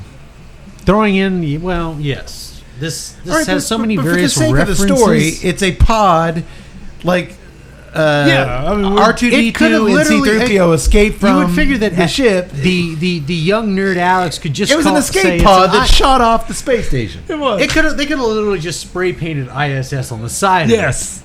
But it was an escape pod that she shot Yes. to Earth from. Yes. Who cares who made it? Well, I do. All right. It crashes to Earth, whatever this fucking thing is. Right down in front of them. Right in front of them, sending them flying dozens of feet in the air, which would have broken all their little bones. But hey, we got an hour left of movie. They're fine. What's the term I learned after dissecting the Game of Thrones last season? Story armor. It is story armor. Oh, they were wrapped in it. They're not going to get hurt. The concussive blast that would throw them 30 feet would have popped their eardrums. They'd be dead. We literally see them shoot like 30 feet in the air, and they're fine. They cautiously approach the Dragon Pod until the hatch on the side bursts open, and the astronaut from the opening scene, Major Collins, the woman, jumps out gasping for air. She hands Alex a key that has everything on it and tells him to get it to Dr. Fielding at the NASA Jet Propulsion Laboratory, JPL, right before an alien creature forms from a green fungus on the pod. That's weird. This is a ginormous alien that came from a small patch of It's a little patch of fungus that forms in this huge alien, and then he gives birth to another dog-like alien, kind of like Soundwave, jumps out of the him. Transformers, and obviously they kill her ass and start chasing our campers. Tut, you know who has not kicked the bucket? Who has not kicked the bucket? Unlike Major Collins, I'm going to guess Drew Estate. Dirty Fabian with Drew Estate. Oh, Dirty Fabian. And if I'm talking about unconventional Fabian not taking a dirt nap, he's indeed alive and well, I checked today. Then you know I am talking about the unconventional Tobacco Especial cigars brought to you by the folks who created Sweet Jane, La Vieja Habana, and much, much more. Yes. Available in your choice of either extra dark Connecticut broadleaf or natural Connecticut shade wrappers. Do it. They envelope a Sumatra binder and Nicaraguan Criollo filler leaves. Yes. Before aging, the cigars are slowly infused with Nicaraguan estate-grown coffee. The smoke is medium to full-bodied, depending on the wrapper. Its rich tobacco leaves commingling with the unmistakable aroma of coffee and a little bit of sweetness. A perfect or early morning smoke or after-dinner smoke. And if you don't believe me, go try one for yourself. Hit me up if you smoke it and you're like, What are you talking about? I've yet to get that message. People Ain't love no them. message. People love them. You guys love them. Yeah, Yep. absolutely. All right. You just ordered some Drew Estate cigars today, didn't you? I did. What'd you get? I got some the Sweet Jane tins. Coronitas. Coronitas. So you're waiting on them. You haven't had Oh them yes, yet. I am. Just All right. ordered them. Okay. Speaking of cigars, boys, I am actually ahead of Tut for once. I think Yeah. I'm a little over the halfway mark. I'm You're right at the actually, halfway. tracking pretty good too. What you getting? What should I look out for? I am still getting earth, not quite as much mineral. Yeah. Just an earthiness. I am getting your leather.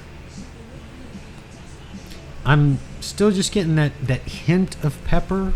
On the nose. Right. Yes. It's very. I mean, like it's at this point, it's very mild. I mean, If you really blow out hard through the nose, it picks up a little bit, which, but I still haven't. I mean, like I said, I got that hint on the aroma, but I no chocolate, no cocoa, nothing. No chocolate. There's a little bit of a sweetness on that retro hell. It's just a, with the pepper, you get a little sweet. it's just a very faint sweetness. Okay. Off of it. It's a very tasty cigar. Construction's been great. You guys, any complaints about construction? No, solid. Yeah. Really good smoke production, which we would expect out of that factory. Yeah, it's nice. And I think it's going well with the triple so far. Oh, It is. they're not combating each other. Anything new out of the beer? No. We're still on the triple. Yeah. We have yet to move off the triple. The problem is I want to check out the Save the World in the purple bottle, and I know I don't need to. Well, if you want to give me the rest of your triple, then you can skip ahead. There are no rules here. I might have to do that. The triple's kind of doing its job. It is doing its job, and again, just malts and spice. Again, It's the same texture as when we first poured it. It is, but the spice is you guys getting like a little bit of nutmeg. Something. That'd be the It's best almost- way to classify it. I think nutmeg. It might almost be borderline like a cinnamon. Like it's got like a right. Well, I mean, they did say that there is it's got a Christmas cookie spice to it. allspice. I'm not getting that. Maybe allspice. That kind of covers the whole gamut of Christmas cookie stuff. It's a Christmas cookie. It's allspice. It's allspice. What kind of spice are you getting? I do. Allspice. I do really like the Motherfucker. triple. And our theory of leaving it out on the table for a while has not hurt it one bit. No, Not at all. I love these beers. And also not changed the profile one bit. It tastes the same as it did, when we first poured It's it. been exactly consistent. So Tut, I'm sorry you never got the mineral. I think that might have been what you were getting when the orange. It might have been. I don't know. Because it's gone now. It's just earth and leather, for the most part with that pepper on the nose. But it is tasty. Okay. I've enjoyed it. I'm totally enjoying it. Yeah, and the aroma, like you said earlier, it smells It's like very a nice. damn good cigar. It's very nice. Yeah, it's got a really smooth aroma in the room. I'm just wallowing in it. I like it. Well, before I get back into the movie, boys, shit is getting intense, obviously. Very. Tut is about to switch from the triple to the Humulus filius? Humulus filius. The Humulus filius. Tell us a little bit about that variety of Save the World. The name means the humble son. Dig it? Me, basically. Humble. Humble. Oh, sorry. Yeah. Go on. Which is their a Belgian style pale ale. It has aromas of toasted malt and floral hops. It is a medium-bodied ale that has a delicious balance of lightly toasted malt, a hint of fruity esters, and a slight spiciness arising from the yeast and hops with a clean, dry finish. It is 5.2% ABV and 27 IBU. So no bitterness. No bitterness. Are we, after a few sips, Tut, are you like these guys like their malts, or are you getting any kind of the malts have set down a lot on this. I will say the clean dry finish is definitely there. No fruitiness? Not really a lot of fruitiness to it. Do you need more orange liqueur? I do not need pour that. some orange liqueur in your beer? No, absolutely not. Oh. Yeah, it's not very fruity. It's not very citrusy. What's it smell like? Orange liqueur. A little bit of hint of citrus. Okay. Not very much. Okay. I'm just very kind of curious as to what makes a Belgian pale ale, because When you think pale ales, when I hear pale ale, you think I hops. think yeah, You think hops. and the hops just aren't there at all. I'm guessing because we're ruthless Americans who bombard our pale ales with a million hops to where Absolutely. the bitterness is IBUs of Smack your 3,000. mama in the face. The Belgians are a kinder, softer people, and they don't do that. No. Am I right? I'm going to assume so, yes. So they're kind of like New Englanders. New Englanders, they're assholes. The New England IPA is the hops are dialed down. Is that what that means? Is that what that means? Yeah.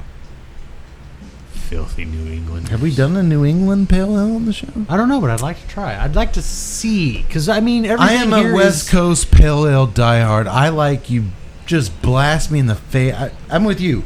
I want so much bitterness I can't taste my dinner that night. You want to be like Cersei in Game of Thrones with somebody with the hops behind you going, shame, shame, just smack you in the face with hops. I love me some hops. hops. So So they do use hops in these, but they just don't. They're not amped Yeah, up to it's the. What did you not- say the IBU was 25 20 something? 27.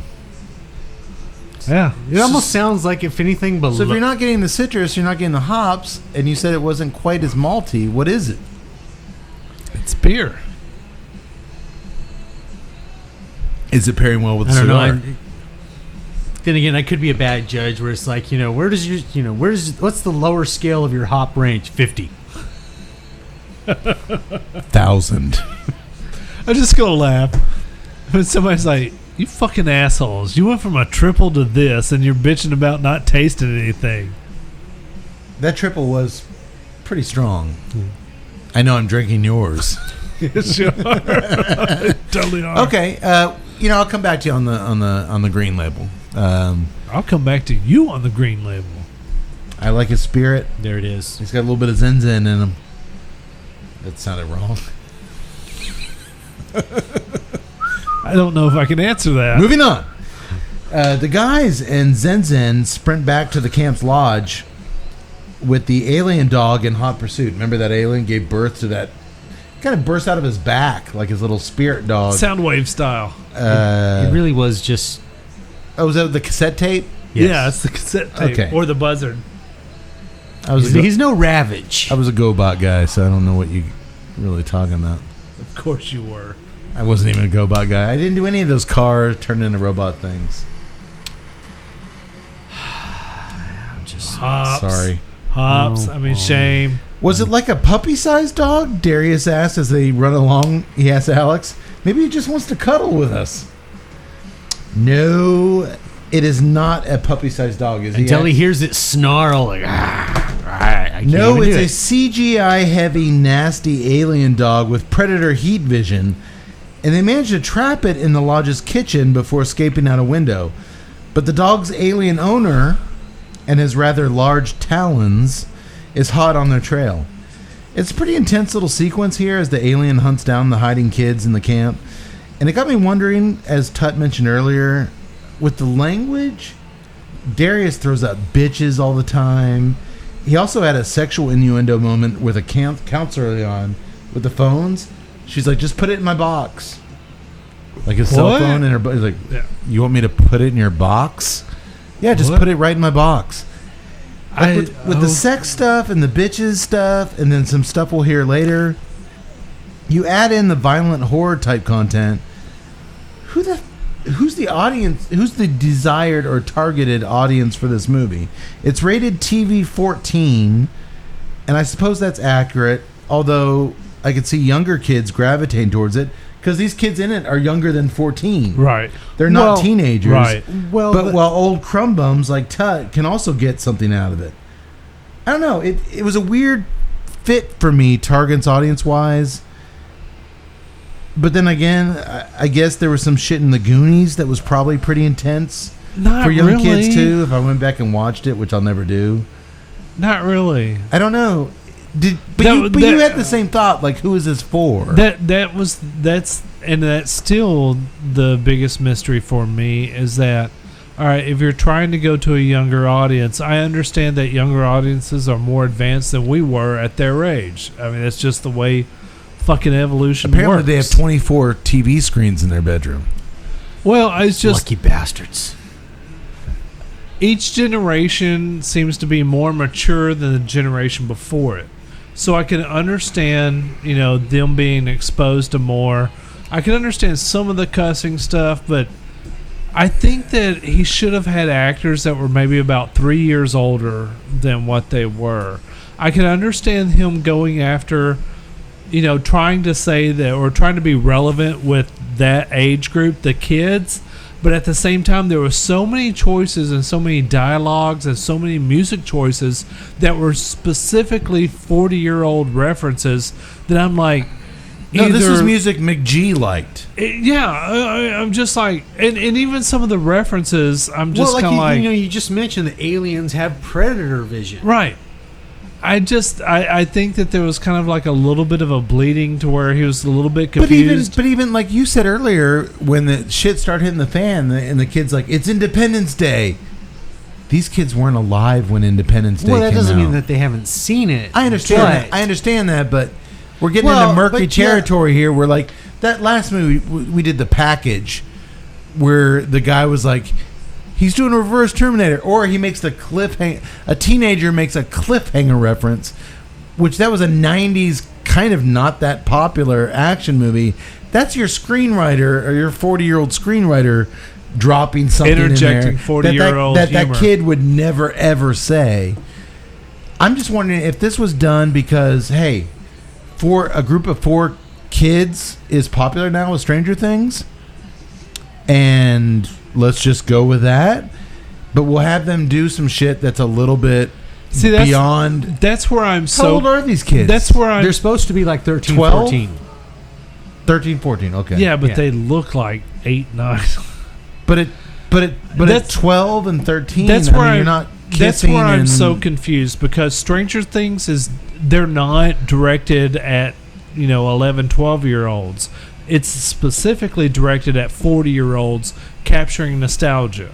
This, I don't know whether it's directed at 40-year-olds trying to capture nostalgia for camp or if it's directed at 14-year-olds. I think it's primarily being used. In this instance, it's a reference machine. I mean, like you said, the aliens have predator vision. They're throwing out Independence Day. There's still more references that makes to come, me but that makes me think that the they concept should of be going to summer camp. I guess directed at me. But Yes. I think it yes, I think this I movie think was it falls directed at within you. You were the perfect target audience. When I was watching this movie, I was like, this movie was made for Tuttle. You were the kid who went to camp. You were the kid who was just a nerd. Yeah. Who went to camp. You are also the adult who will laugh The at references, the jokes, the music, everything all that. about that. I'm like, this is so geared towards Tuttle. But here's where I've got a problem with that. You've cast a bunch of 12-year-olds.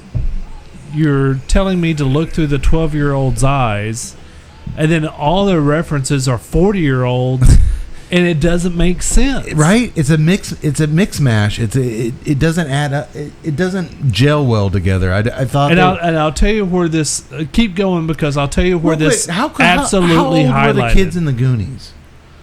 Oh man, they were like 12, 13, 14. They were supposed to be. Andy was like 15. How old were they? I'm sorry. How old were they supposed to be? Tad was like 16 because he had a car. They were teenagers. Josh Brolin was. You had some high school. No. The kids. They were teenagers though, right? Like short stuff and They you would had, had some teenagers, like you said. Josh been about Brolin's character. the Corys. They were the 16, 17-year-olds, and then you had the other ones, and they were supposed to be like your 13, 14-year-olds. Right. But even with the little love kissing and stuff, they were teenagers. Correct. These kids are clearly not teenagers. Right. It's weird. It would have been. This movie is like if the Goonies were made with nothing but 60s references. If I were to watch that as a 14-year-old, if I were to watch Goonies, as one of my theories about Goonies is that Goonies doesn't stand the test of time. If you watch Goonies now and you've never seen it, it doesn't make. I mean, it's not like that great of a movie. But if you were a kid back then and you watched it, it's a great fucking movie. It's an iconic movie. I hope that this movie like, isn't an accurate depiction of this age group. We're going to get to in a minute. I don't think it's not. We're going to get to a minute where these kids are, they have to get some sleep eventually. And these kids are talking about cock blocking and like. Well, maybe that is. I mean, like I said, every generation, I understand the maturity of every generation, but my God. All right, hold that thought. So Zen talks Alex into hiding down. Remember, they're under siege by the mad alien. And the dog.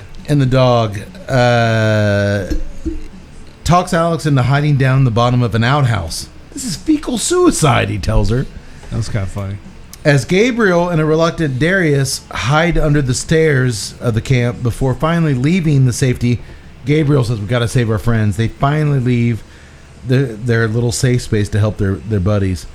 As Zinzin and Alex cower underneath the outhouse, knee-deep in shit and piss, an unsteady new stream of piss starts raining down on top of them. Did y'all think for a minute it was the alien pissing on them? I did. I Just did. for a whole second. I did. How funny would that have been? I did. Also, how did the alien know that it was a place It to was go? an house. The minute they start getting peed on, I'm like, if we look up and that alien is like holding his wang. It was, yeah. No, it is not. In fact, it's drunk-ass Conrad, the mulleted Paul Rudd ripoff, taking a leak.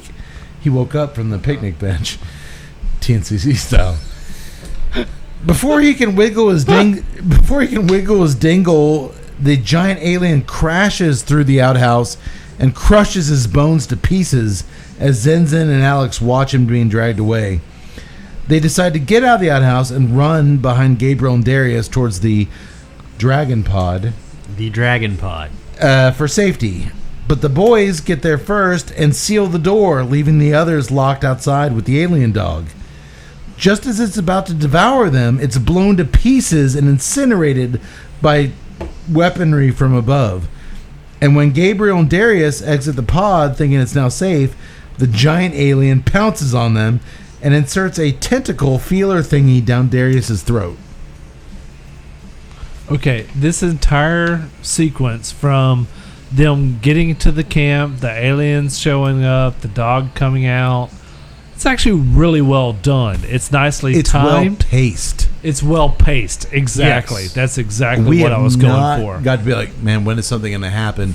Man, we've got to know. No. It is boom, the boom, tension boom. is there. The suspense is there. It's very, very well paced is the perfect word for it. The only criticism that I have in this entire sequence is that when Zinzin and what's the dude's Alex, when they show up at the Dragon Capsule and Darius comes out, he should have been like, "Oh, you smell like piss." That would have been nice. It would have been cool. But then again, he just gets a thing shoved down his throat, so he can't really talk. Just then, as it seems like it's lights out for our heroes, the big-ass alien is also, as he has that thing down Darius' throat, shot to pieces from above by a low-flying military aircraft. Yay, Air Force. Yay, Air Force. Those guys are precise. They shot the dog and that alien and spared the kids. Yay, Air Force. Good job, Air Force. Tuesday Night Cigar Club is pro-Air Force. Pro-Air Force. We like them. We like the Air Force. Darius is freaking out about the alien feeler exploring his mouth, but Alex explains You know, it could very well have been his alien cranial genitalia. You mean the thing had his dick in my mouth? You never heard that in the Goonies. No, you didn't. I'm sorry. This part's funny. Robert Davey had his dick in my mouth? Different time. A different time. And he's super repulsed by it, obviously. As he should be. The boys start bickering among themselves, and the only thing that can stop it is a giant slap across Three Stooges style. Three Stooges style. All their That was faces by exactly- Zen. Dude, she slaps all three of them across the face with one slap. Mo style. And she speaks for the first time. We have not heard her speak. She finally What speaks. does she say? What we do in life echoes in eternity. Hold the line and stay with me.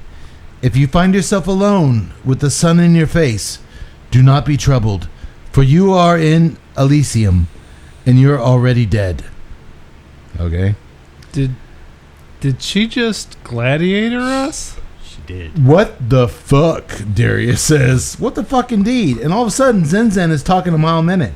She tells the boys that they don't have to get the key all 70 miles to Pasadena, but they can at least ride their bikes down the mountain to get to the sheriff's station and have the adults get it to NASA. Right. Seems like a legit It's plan, a good right? plan. It's a good plan. It seems like a legit plan, but you're wrong, Tut. What? It would be if Nerdy Alex, a.k.a. Tut, knew how to ride a bike, but he can't. I know how to ride a bike. But he can't. Good job, single mom. So they begin to walk. Just shit on single moms. They begin to walk their bike down the mountain instead. Well, okay, No. first of all, her kid is a shut-in with his 24 screens. Maybe if you took him out for a bike ride every once in a while. Why would he? He's got 5 screens of kids riding bikes. Doesn't need to learn. I He can watch kids them. riding bikes. I don't need to ride the bike. Darius is still showing his selfish Oh, excuse self-preservation me. Let me tendencies. put my VR helmet on. I know how Mom, to ride I can a do bike. this. Let me put this helmet on. You fucking... Darius is still showing his self-preservation tendencies, as he's totally okay with leaving Alex behind. Hey, you can't ride a bike. Let's just go without him. I sense a big wake-up character development moment from Darius coming soon. I sense it. What? As they descend down the mountain, I should take a second to mention the score here by Bear McCreary is a very classic Amblin Spielberg type action-driven thumping orchestral score, and I think it fits the movie perfectly. All right. Yes. Yeah, I have to divorce myself between the pop music references and the score itself. So you liked the orchestral score? Yeah, the orchestral score was fine. It's the pop songs that are really kind of Misplaced. yeah, they're totally misplaced. Well, misplaced for the age of the kids. Right. Depending on the audience. Like I said, if the audience is supposed to be the kids, then it's misplaced. If the audience was me, that's fine. But as I'm watching this, but honestly, as I'm watching this, I'm thinking, man, Tut likes that music choice. I'm thinking like, Tut, this movie, I'm sorry, out of all the movies we've done, I'm like, this movie's made for Tut. No, and that's what's so weird about this project is that, yes, it is. And I love it. And there's a moment in this movie that's coming up that I'll save it till then. But it's just weird, and it's wrong, and it's disjointed. The kiss? No, not that. Oh, okay. All right. Well, let me keep trogging along here. Yeah. It's weird when you can't. I haven't had this experience in 97 episodes with a movie where I'm like, Which audience is this who's for? this made for? Right. Because I can see guys like you digging a lot of it, but at the same time, by me saying that, I'm saying you're digging preteens having emotions that teenagers should be at. Like, that was a weird bridge they jumped. But I get... But we always, even going back, thinking back to when I was a kid, you always watch things in expectation of, especially when you were younger. Like when you were young, you always couldn't wait to be older. Right. So even in like Goonies, they take on an adventure. They're only kids, Right. And that's every kid camp adventure story. Correct. Right. You end up taking upon responsibilities far above your Right. age level, Yes. station at the time, so to Right. speak. So this is no different. But like I said, it is a And remember Mikey, his big deal is that he kisses Andy, and like right. every kid that was Mikey's age was like, oh, I wish I could be Mikey kissing Andy. Correct. Me, I was wanting the How old was other girl. Mikey? Mikey was like 14. Yeah. I'm with Ty. But you gotta- But at the but same remember time, when but at you the were- same time, that movie was aimed at 14-year-olds. Well, correct. There was I mean, no question Let about me who ask you that this real movie was quick. How aimed old at. are the kids in Stranger Things? Oh, Supposed to be on. I'd say about 14, They're middle 13, schoolers, 14, yeah. yes. They're teenagers. Well, middle schoolers, Close. but not high school. They're older Right. than these kids. no, I No. think they're younger. They're Because there Supposed to is be. like a thing they have going with 11, Right. with one of the kids, Right. where there's kind of a yes, you have crushes, Right. yes, you have feelings, but I just thought that this movie treaded it kind of weird. Am I wrong? It did because it did, but not in a malicious way. I just think in a misunderstood way. It was a 40, 50-year-old dude trying to put himself back into that You age. got a well, 40-something he year was old. trying But to then make again, a I kids' d- adventure show, but your But then again, your reference machine is broken because it is literally referencing all movies I and just- music genres, And he's referencing over mo- a 50-year Yeah, time he's span. referencing shit these fuckers would never know anything about. I just but think these that- kids are commenting on. I just think that it was. It Well, and, should- I don't think they don't necessarily have to know about half of it. I mean, if you go back and look at a lot of shows that you watch when you were younger at different ages, did you get all the references? Or if you did you see like something was being said? here's and- where I think that this here's where I think that this think it might movie be is kind of. here's where I think this movie is different. When you look back at Goonies, that was targeted at 14-year-olds. You look at something like The Explorers, again, targeted at 14-year-olds. You look at all those kid movies from the 80s and the 90s, they were targeted at 14-year-olds. Movies we've done a lot of. I think this movie was targeted at 40-year-olds, but we're trying to nostalgistically track it back to movies that were targeted at 14-year-olds, and that's where the disconnect comes from, because we're like, dude, this is targeted at 40-year-olds. A 14-year-old me would not get all this stuff. Especially when it's being portrayed by 10-year-olds or 11-year-olds. They do look younger. They look younger than 14. Yeah. At least, when we watch the Goonies or these things, they're teenagers. Oh, Andy was like 15 or 16. I mean, these kids are Jennifer Thompson these Lean kids was are- like these 15 kids or look 16. like babies. Yeah. And you're putting romantic stuff in there. Well, and it's just and doesn't. I'll at least say this. Whereas he actually said, these kids are going to be 13 and 14 years old. Get me actors that are 13 and 14 years old. So when you look at them, yeah, they're young, and they are young, versus where you say, get me these, and they're literally 5 or 6 I was going to years say older. Josh Brolin, I think, was like 21 when he did Goonies. Yeah, And that's sure. what I'm Supposed to be like saying. a- But then they Yeah. say they're like 5 or 6 years or 10 years younger than them. I just, I watched a high school movie. I may mention this episode, many dozens of episodes on the podcast, but I watched a recent high school movie, and I just kind of had this revelation, like, you know what, these movies aren't for me anymore. Right. The old ones we grew up with, the Can't Buy Me Loves or the Pretty in Pinks, they have that time capsule nostalgic thing where it takes me back. Okay, I can watch those. But a modern day high school movie for me, I'm watching, it's not really my genre anymore.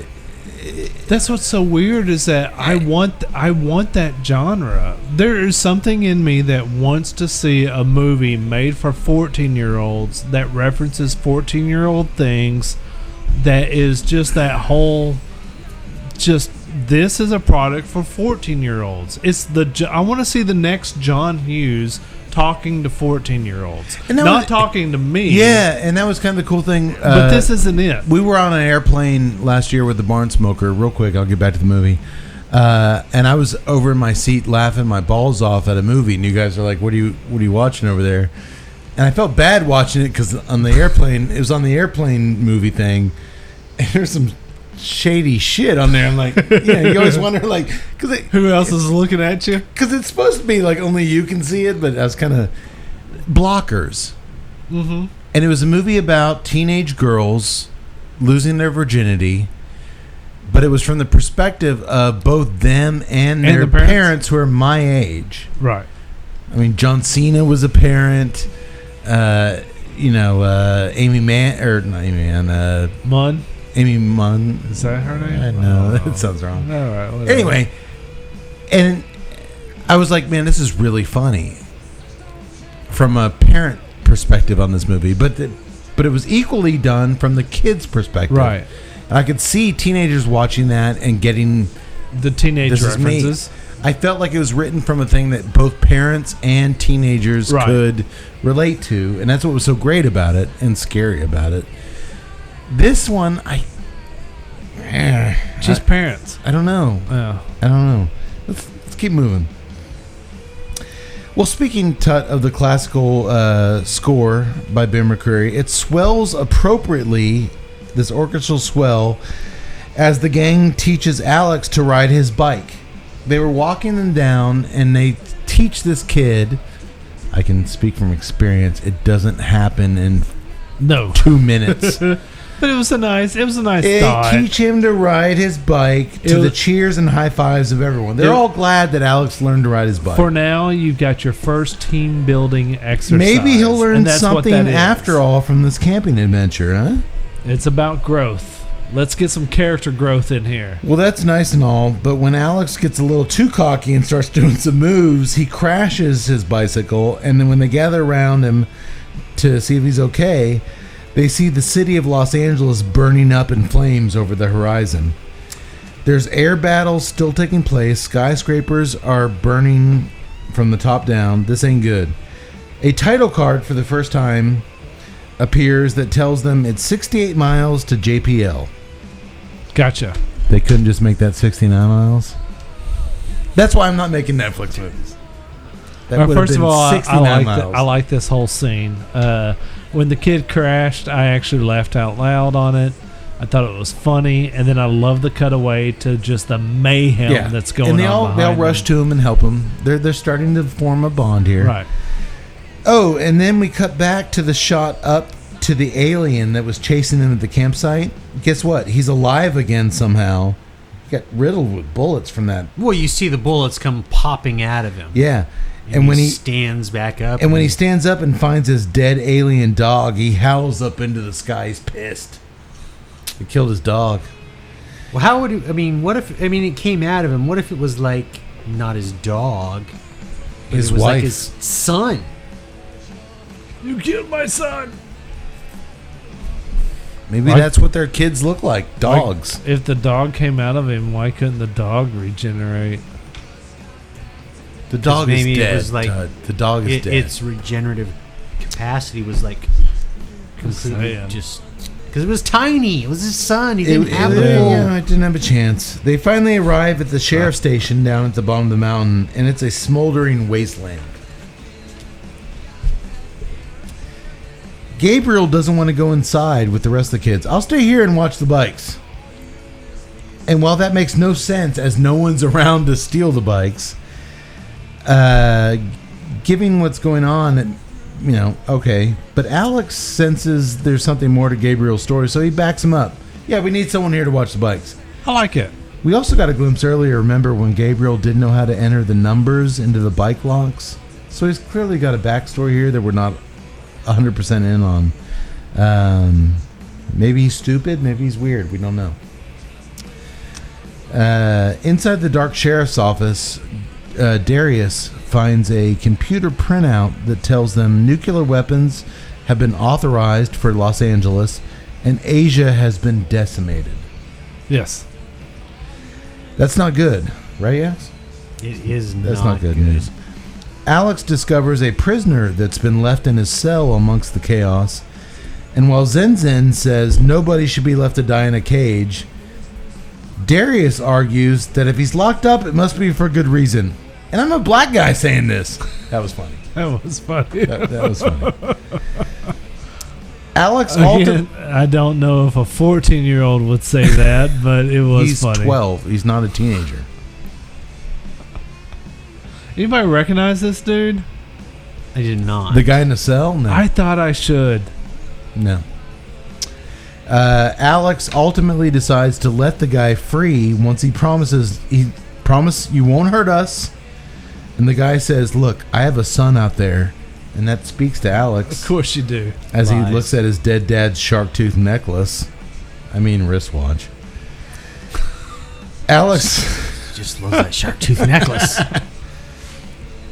My dad, Randy West, was just like you. Randy West's probably still alive, I imagine. Is he? Anyway, Maybe. Alex drops the keys just outside the cell door, and they head out. But they're not a few blocks away on their bikes before they're surrounded by military personnel at gunpoint. You should have been evacuated hours ago, boys. We're at war, the soldier tells them. Darius asks if the aliens have overtaken the biggest and best Mercedes dealership in California. That's his dad's business, which he's set to inherit. The soldiers do not have intel on that. We don't know if they got that Mercedes dealership. When Alex hands him the key, the soldier, he tells him to get it to JPL and Dr. Fielding. The soldier's eyes light up. He tells him finding that key has been their primary objective, and he may have just saved the world. And the gang is all high fives. Hell yeah, they did it! They saved the world. Movie over. But, Movie's over. We're done. We're done. They got the key. Move's over. No, Awesome. no. Once the boys and Zen Zen are loaded on an evacuation school bus, the alien fighter ships swoop in and blast the convoy to pieces. The kids scramble out of the bus unharmed, find the mortally wounded soldier who they gave the key to, and he gives it back to Alex, making him swear that he'll get it in the right hands as laser beams and explosions rain down upon him. Again, so smart to not leave the kids. The kids' perspective, yeah. Everything we see of this chaos is from the kids, and that's so smart, budget-wise. But I thought it actually worked story-wise. It was ideal. I mean, even if you had an unlimited budget, that's the perfect way to do this story-wise. You're all about the kids. I didn't need to Stay go with the Independence kids. Day with Will Smith down in the goalies and ships. No, it never left. Never them. needed that. I loved that move. You would at least eat. And this is a great thing. Even when the alien ships were flying in, you saw it from their perspective. It wasn't from like you saw the ship coming around a corner. No, you saw it from them. You see it just flying towards them the whole time. I really like that call, big time. Real quick, Tut, you've been drinking the Humulus. Humulus, yes. Humulus Filius. Better with the cigar as opposed to the triple, or if you're wanting to focus on the cigar taste, I would definitely go with the Humulus as opposed to the Princeps, because that triple is just so many flavors, so strong coming at you. I wouldn't even say so many flavors. I mean, it was malty and but they were so rich and spices, but it was so rich and exactly so, like kicking in the when those flavors hit you in the mouth, when you take a sip of that, it took the center stage. You're gonna exactly. So in terms of getting out of the way of the cigar, the Humulus, the Belgian IPA. Have you had one yet? Definitely. Yes. Let me have one, please. Can I get one of those purple ones? Yeah, that's next. No, you cannot. Oh, Cody cock blocked you. He beer blocked you. No, you can totally have one. I'm joking. Just fucking beer blocked me. What kind of friend are you? You need one. We all need one. I'm going to veto you. I'm going to give you one. Yes. I work the fridge. You're back to trusted narrator status. Moving on to the Lux Mundi. Let's Tell us a little bit. The Lux Mundi or Monday. Mundi. I say Mundi. I would have said Monday. I've heard it both ways. I would say Monday. Actually, Cody is kind of our beer guy, so maybe we should kind of go with what he said. Mundi. You know what? I was going to tell you about it, but you know what? I was just hold on. But wait a minute. He said the La Isla. And, Oh. I was correct, by the way. No, You you were were not. You were not incorrect. correct. I was totally No, correct. you were not. It's La Isla, not Isla. Isla. It's It is not Isla. La Isla cigar. It's La Madonna Isla. sang La Isla Modita. Unconventional or whatever. Fabian called bullshit on that. All right, but It's all right. tonight is a different night. It's He all right. cresses on. Show him that we're here for him. What's the Monday all about? The third beer of the night. The Lux Mundi. Monday. Mundi. Sorry. That's it. I've had it. I'm sorry. I forgot the last 10 seconds of our Its conversation. Latin name translates out to Light of the World. Oh. Tut style. Good one to go with. But it is also, That tracks. you'll notice on the bottom of the bottle, it says the Pater's beer or the Father's beer. Haters beer? Pater's beer. It's like German Oh, okay. German for father. or Belgian, excuse me. Belgian for Belgian. father. Belgians hate their fathers. It is described as a beer with a beautiful aroma of ripe fruits with hints of citrus, perfumey floral hops, and a faint biscuity malt. Oh, it looks biscuity.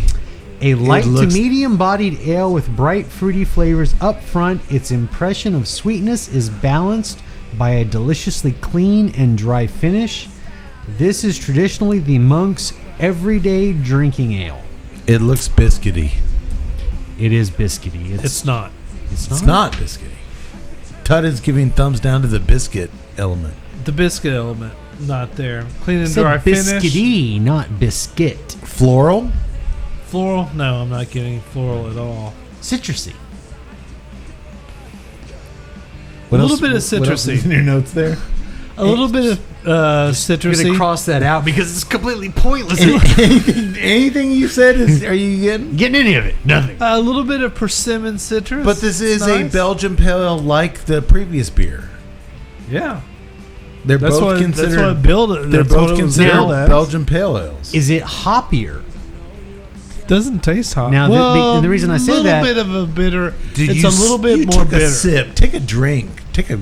Well, the reason I You're say not that Aaron Rodgers. Take a man drink. The Lux is Take a Brian Urlacher drink.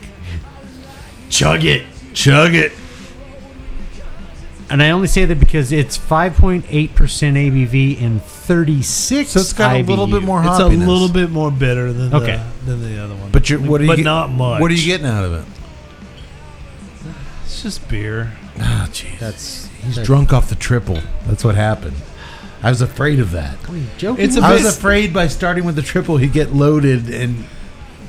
It's a bit more citrusy than the rest, He's just but it's not like angry at all beer now. But it's not hardcore. Okay. Kind of really like that triple. Yeah, the triples. I'm glad you gave me the rest of yours. You actually have any more in your? I'll drink. You got any more in there? Oh yes, I got a little bit. Oh shit. We'll give it to the guy who's running the show. Just- He's just mixing all of the beers together. I think he put some of the orange liqueur in. There's a suicide, people. It's a You suicide. think Aaron Rodgers would do that? No. Think Aaron Rodgers was suicide? No. Only Matt Cade, baby. Only Matt Cade. Real quick, Tut, you are starting your last third of the La Meridian. I'm right there. Yeah, well, I'm actually ahead of you guys for the first time in years. Let's talk while we're price point. Price point. Let's do it. Let's do it now. Hang on one second. Yak Boy? Well, from its description and its It's a Nicaraguan Puro, 5x50. We've been smoking this thing for damn near 2 hours. yes. I mean, I'm gonna go 11. $11. $10.99. You son of a you bitch. son of a bitch. Price is right, asshole. Really, $10.99? I'm gonna win that washer. You just wait. I'm going there. You know what? I'm gonna go on a limb here. I'm gonna say $10.51. Okay. It is $10.50. Ah, That's about right. Pretty good price. That's about right. It is. I think it's priced pretty damn perfectly. I think so.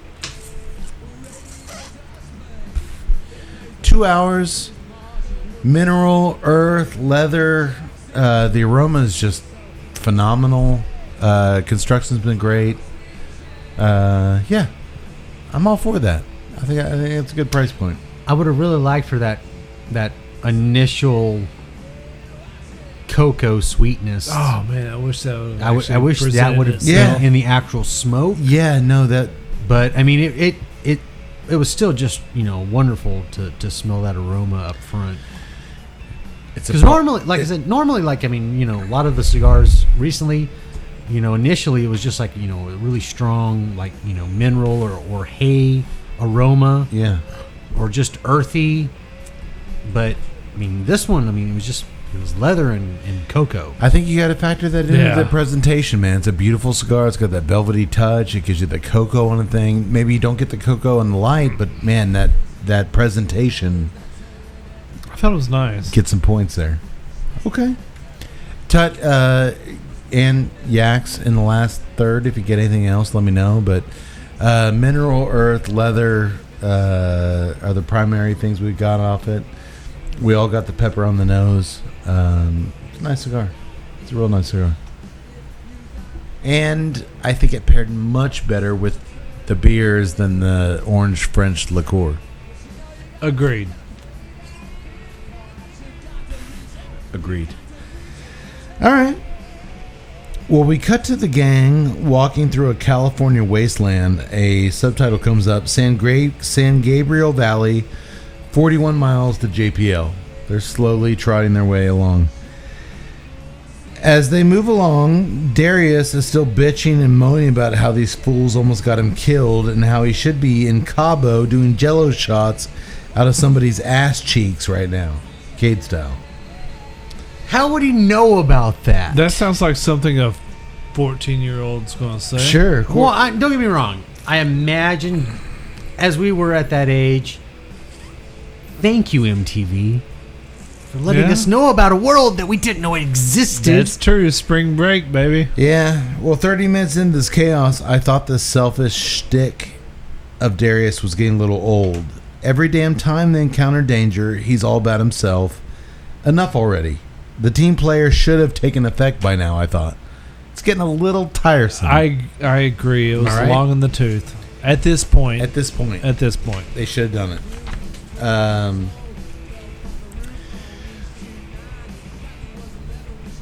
Well, Gabriel,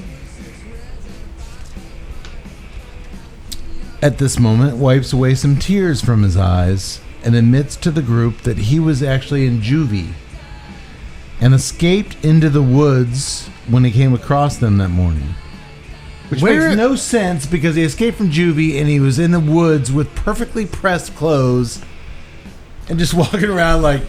My question is, so the Rim of the World Adventure Camp for Children is next door to juvie? It had to be close. Why not? So He they wasn't send hungry. these, He wasn't... they send these kids to the woods to be in juvie as punishment, and then the parents are sending their kids to the woods because it's fun. Yay! Way to go, single mom.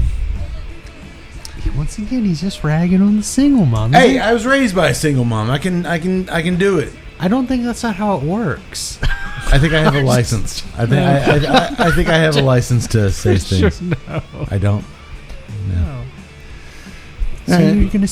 Well, it turns out Gabriel's mom lives right down the street from where they're at in this dilapidated downtown. But even if she's still there, he knows she doesn't want to see him. They burst into his looted apartment anyways, and as they chow down on what's left in the refrigerator, Darius can't believe the carnage his sneakers have suffered throughout this madness. Well, young Darius is a sneakerhead, and How can you care about your shoes in a time like this? Alex asks.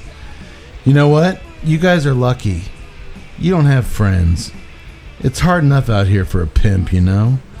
Gotta keep up with the flyest shit, the dopest kicks, tightest whip, baddest chicks. And my friends are like bears. They smell the smallest weakness, they come straight at you, at your neck. That's why I keep these diamonds around my neck. This is such a white guy writing black kid stuff. It made me sick. Ugh. Yeah.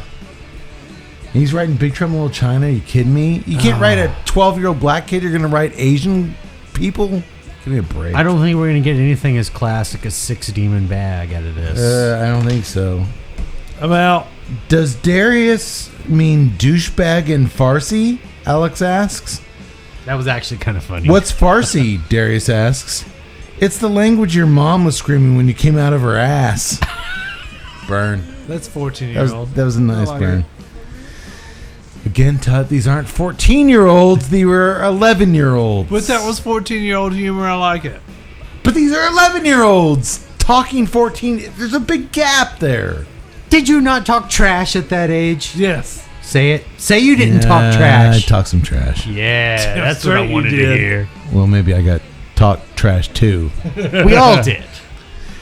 They ask what sent Gabriel to juvie, and he tells them he got falsely accused of shortchanging a grocery customer at his mom's work. Remember from the bike locks, he has trouble with numbers when they're spoken to him.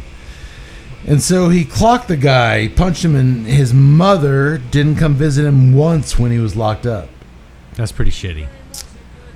They're bonding, boys. They're Shitty bonding. mother. So much so, they're bonding that Zinzin says, you know what? You can't choose your family, but you can start a new one. Boom. Much like we've done here at the Tuesday Night Cigar Club. Isn't this our new family? Filling the void and the gaps of our genetic families. We find stuff in each other that we're searching for, and you guys are looking at me with Manson lamps. Okay, maybe not. Maybe I got something more out of this group than you guys got. I'm gonna say I agree with you. My wife watches this, so I'm not answering this. I'm going to say it. I reach out and fill the voids of my life with you boys. Loser. You don't get to choose your family, but you get to choose your friends. This is true. I agree with you. Which is basically Zen Zen's point. Pretty much. You and I find gravitas in that statement. Tut did not. Also, Zinzin did say if you find yourself walking through green fields, you're already dead. All right.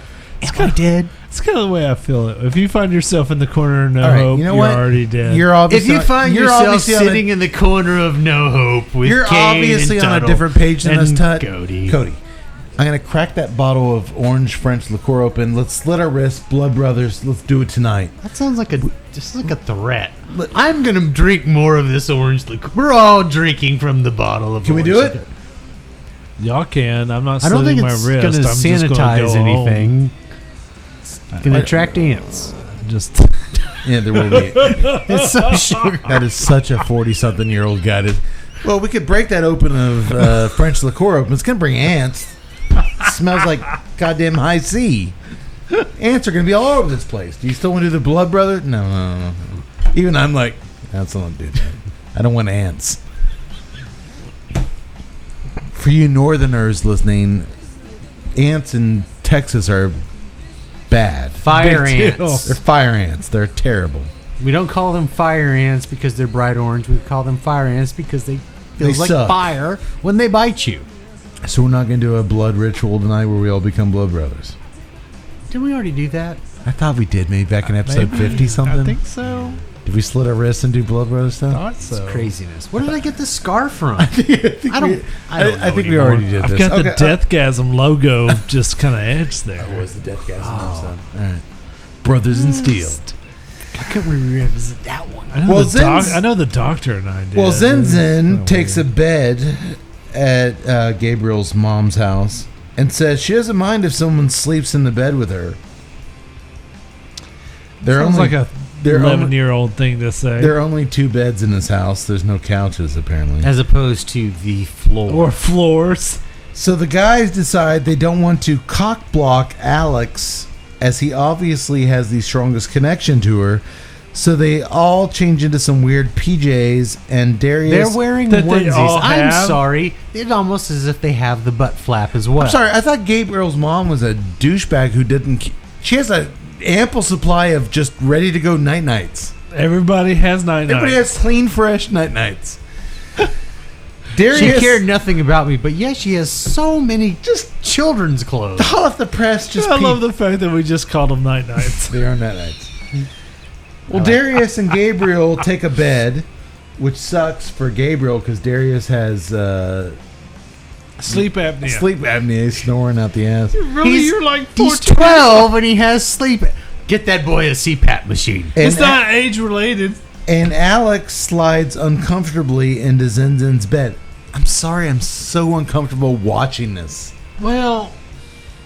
Because she's like, one of you can share my bed. And they're like, we're not going to cock block you, bro. These are 10-year-olds talking about cock blocking, and it's weird.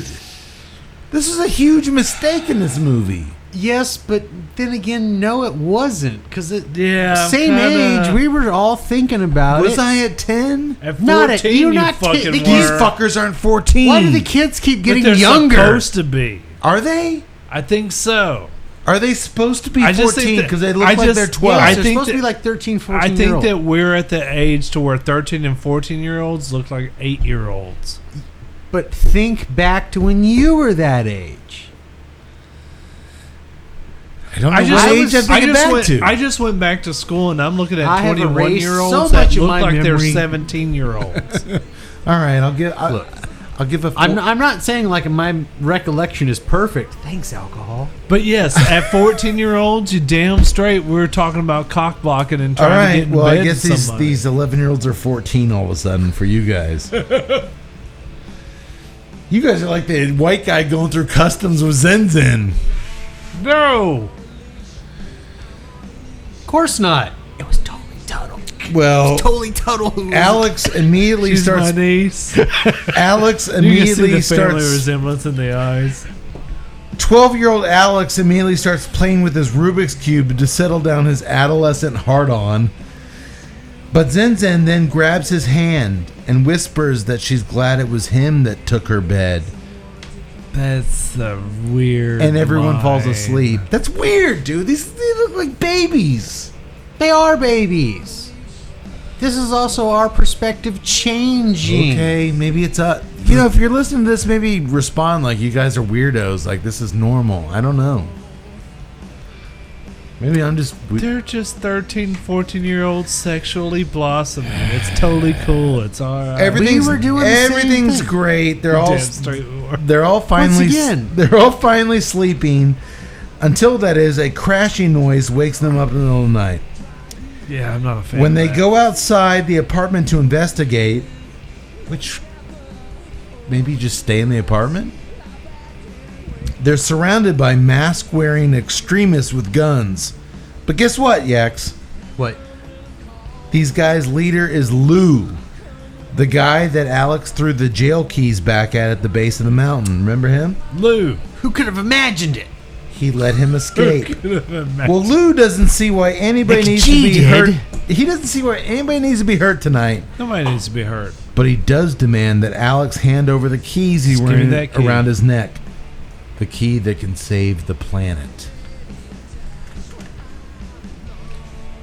Why would he want that key? Could it have some value? It could. But also it points out once again that humanity's ultimate enemy Is humanity. is humanity. Good It's call, good yes. sci-fi, actually. You see, Lou knows that the key is extremely valuable and he wants it. You can give me that key or I can cut off your head and take it off the stump. But I trusted you, Lou Alex ain't says. fucking kidding. Alex says, but I trusted you. To which Lou says, the cemetery's full of people who trusted me. It's a good line. It's actually a good line. It's a really... It's a good line. I think it was stolen. I think I've heard that line somewhere else. I'll have to I research actually it. kind of think it. Yeah, I kind of think so. What are you talking about? This whole movie was stolen. And he approaches Alex with his big-ass knife. But out of nowhere, our favorite big-ass alien suddenly appears, takes out Lou and all of his hoodlums.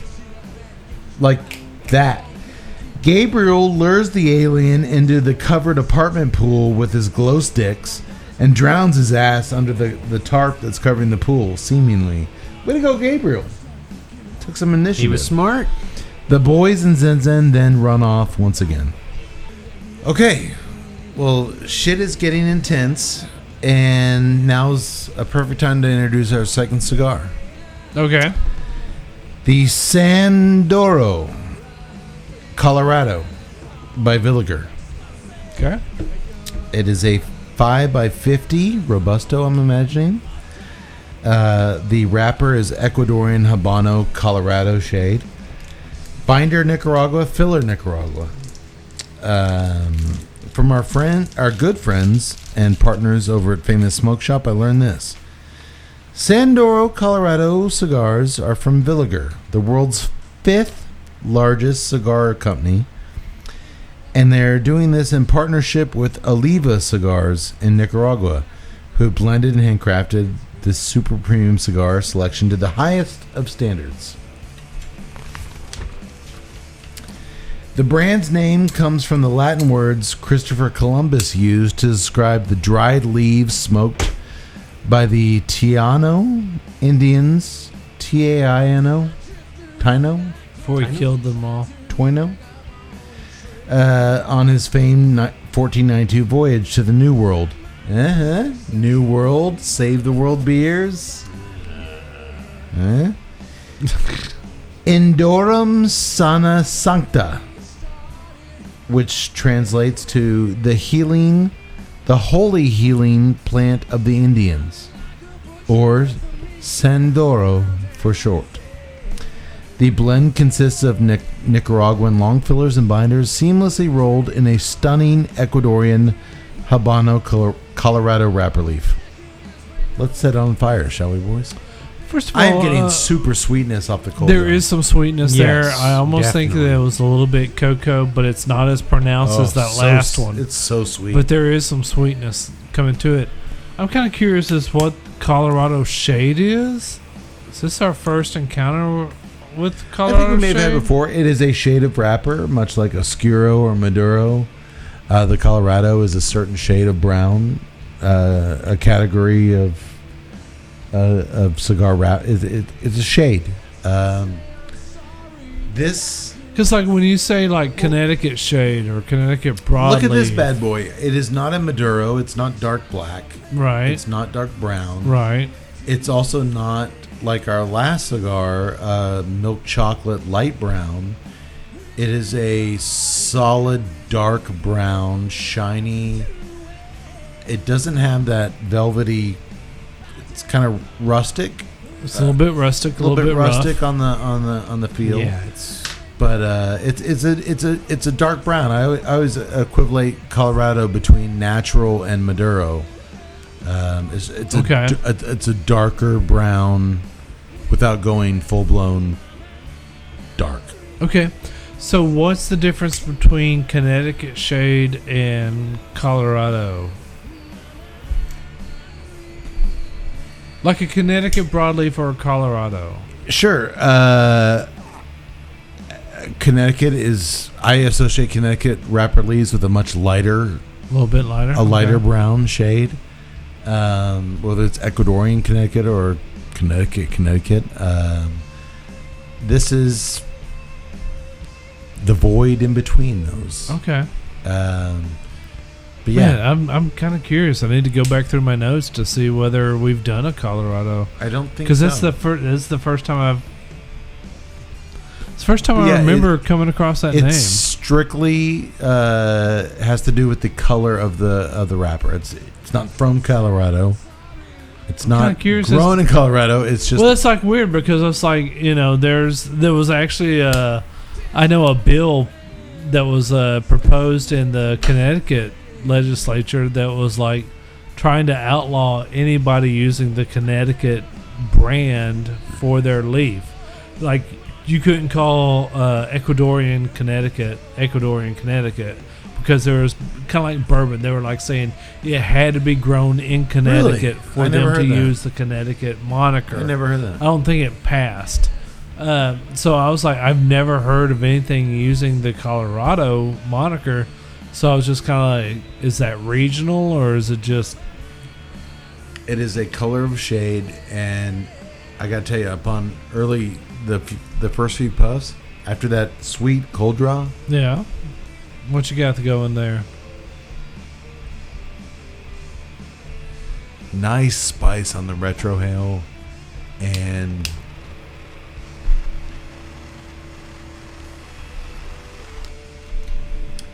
a really nice leather profile on the draw. Really nice. I got you on that leather on the draw profile.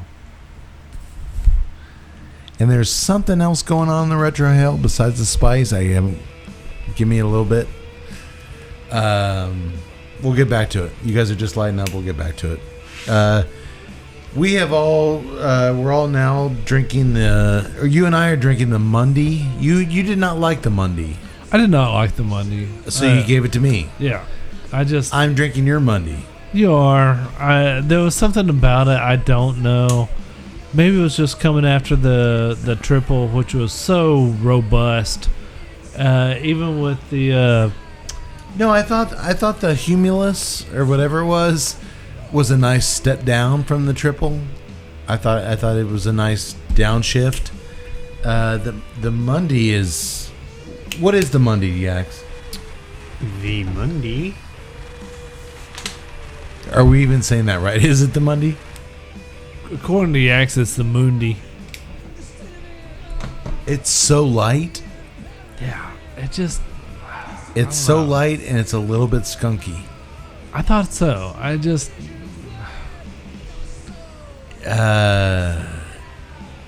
These are both Belgian pale ales, correct? I believe so. Yes, they are. And I mean, the way they describe the two,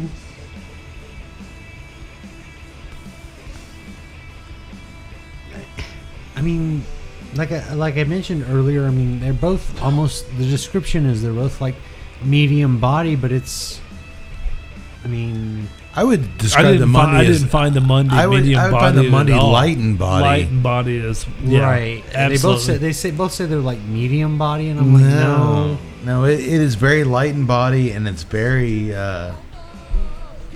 it's got a skunky odor and a little bit hoppier than... Just a little bit bitter. Yeah. It is supposed to be hoppier. It's a little bit hoppier than the Humulus.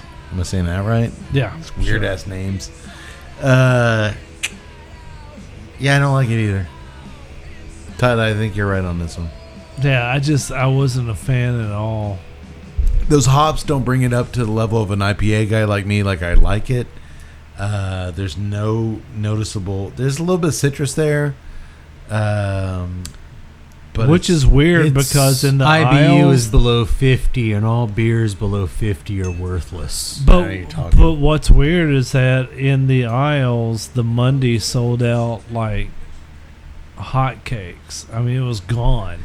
They literally restocked it 2 days before I got there. People like the Mundy, gone. huh? Yeah, it doesn't make sense to me because there's a I lot of didn't losers like it. out there. Yeah, they're a bunch of idiots that don't know what they're drinking. All right. I'm upon first light. I'm digging the cigar. I'm getting really nice spice on the nose. It's more of a jalapeno spice than the pepper from the previous cigar.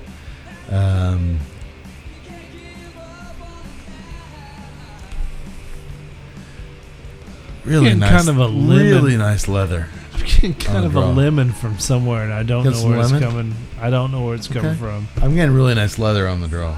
It's leather. I don't know where to place the... It's a peppery something. I don't know what, if it's jalapeno. Blow it out of your nose, man. It's pure jalapeno. It's a pepper spice. A vegetable pepper spice on the nose. and it goes well with the leather. I'll come back. I promise. Okay. So let me find my place in my notes. Lou. Alien killed Lou. Lou, the guy that they broke out of jail. Okay, thank you, Tut. Well, the aliens took care of the alien took care of his ass, and then Gabriel took care of the alien's ass in the pool, and then everyone ran off once again. These kids run a lot. The next morning, we see the gang is in, quote, East Los Angeles with 12 miles to JPL. They're close to their goal.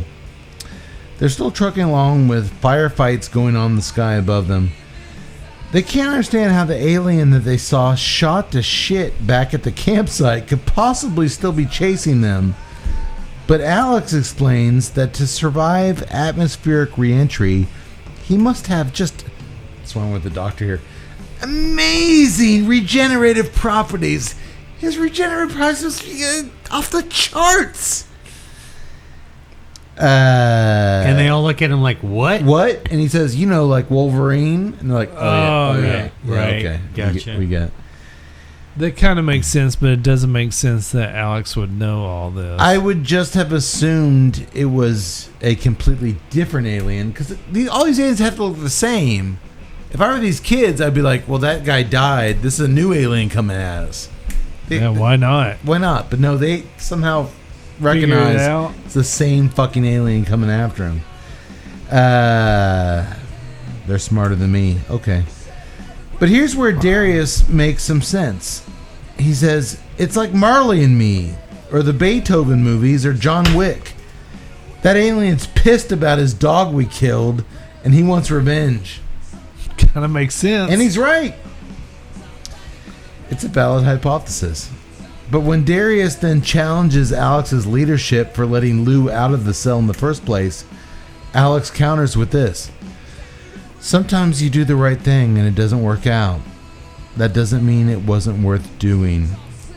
His dad taught him that. And he never knew what it meant until right now. Yaks, why do all these movies place so big a plot point on a dead dad's influence? Every one of these movies places such a fucking huge thing on a dead dad's... In my experience, boys, a dead dad or an absent dad is usually dead or absent for a reason, and you probably shouldn't be weighing any big-time planet-saving moves on this dead guy's wisdom. Where'd it get him? He's dead or he's not there. Yeah, but if he was so smart, he'd be there. All right, first of all, or is that just me working out my personal shit? That's you working out your personal shit. But I will say this. Tell me at a single time, in any instance that you can remember, where someone, myself right now, my dad told me one time, your ears will literally perk up. Everybody's ears. Because you had a good dad. Well, no. You can Even have a bad without guy. that, Kate, your ears perked up. Even Tell me if that it was they didn't. Dude, even because I know your dad. Well, no. Even but if it was tell a me, regardless, of you don't know my dad, you do know my dad. Regardless, someone says that you're eating dinner with the family at restaurant, table next to you, some dude. My dad told me one time, your ears literally will perk up. Here's the scary thing. It doesn't have to be a good dad. If your dad said, you know what? If you're not first, you're last. You're going to be going, fuck yeah, that makes sense. I don't know what it is. It just is. If you say that phrase, everybody literally... It's a little bit patriarchal. I mean, you could say, my mom once told me, and people would have the same type of reaction. Must be good. Mom. Yeah. Sage advice. But at the same time, we're not talking about like an absent father. We're not talking about a deadbeat father. We're talking about can't get into it because we haven't got there yet. Maybe his dad was drunk and that's why he burned up because he was so drunk he couldn't stand up. Well, like Was I he said, drunk dad? Could have been drunk dad. in reference to freaking Talladega Nights, if you're not first, you're last. It doesn't matter if you're only a good what's his dad. face had been referencing All right. drunk dad when he was trying to All chug right. that beer. Well, But he wasn't. Well, Darius calls bullshit. Why is that on us to save the earth? And Gabriel's girl, Gabriel's boy. Yes. Gabriel tells him he couldn't possibly understand Darius, as he's been handed everything his whole goddamn life, which leads naturally to another fist fight where Gabriel and Darius start beating the shit out of each other until Zen Zen steps in and breaks it up.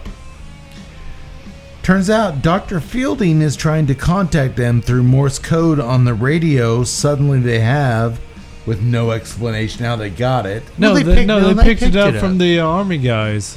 When they were fleeing the whole... Did they? Yeah. Okay, I missed that. I'm sorry. Did you even watch this? So that explains that. But B, how does Dr. Fielding know to contact them at all? He's just trying to contact anybody. He's just sending out Morse code to whoever's listening. All right. Well, I didn't know how they had the radio. I'll give you that, where he's just trying to... okay. And I like the fact that they didn't be like, that's Morse code. I studied Morse code in the Boy Scouts. No. He's saying this. Obviously, Alex is a dork. He knows how to read this shit. No, he doesn't even know what it's saying. He's just saying, obviously, he's trying to communicate with somebody. I thought that was a nice touch. Because a lot of movies would have been like, oh, I studied Morse code in the Boy Scouts, and this is what it says. And they never went into what it said or anything like that. Well, then they would have points are shot. pointed that out in the 24 screen viewing room. That he also had a little Morse code thing off on the side. Exactly. Okay. Well, you guys, I didn't see how they got this And radio. ham radio You guys and picked that every other up, form of and how he's. He had an original Marconi radio. I'm no longer a trusted narrator. No. My cover's blown. You're done. Shit. All right. Well, Darius and Gabriel apologize to each other.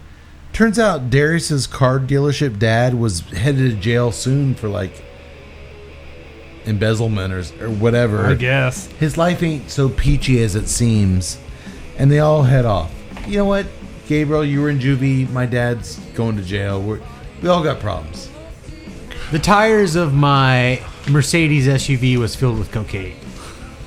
I thought it was kind of rushed, but okay. Sure. A little bit rushed.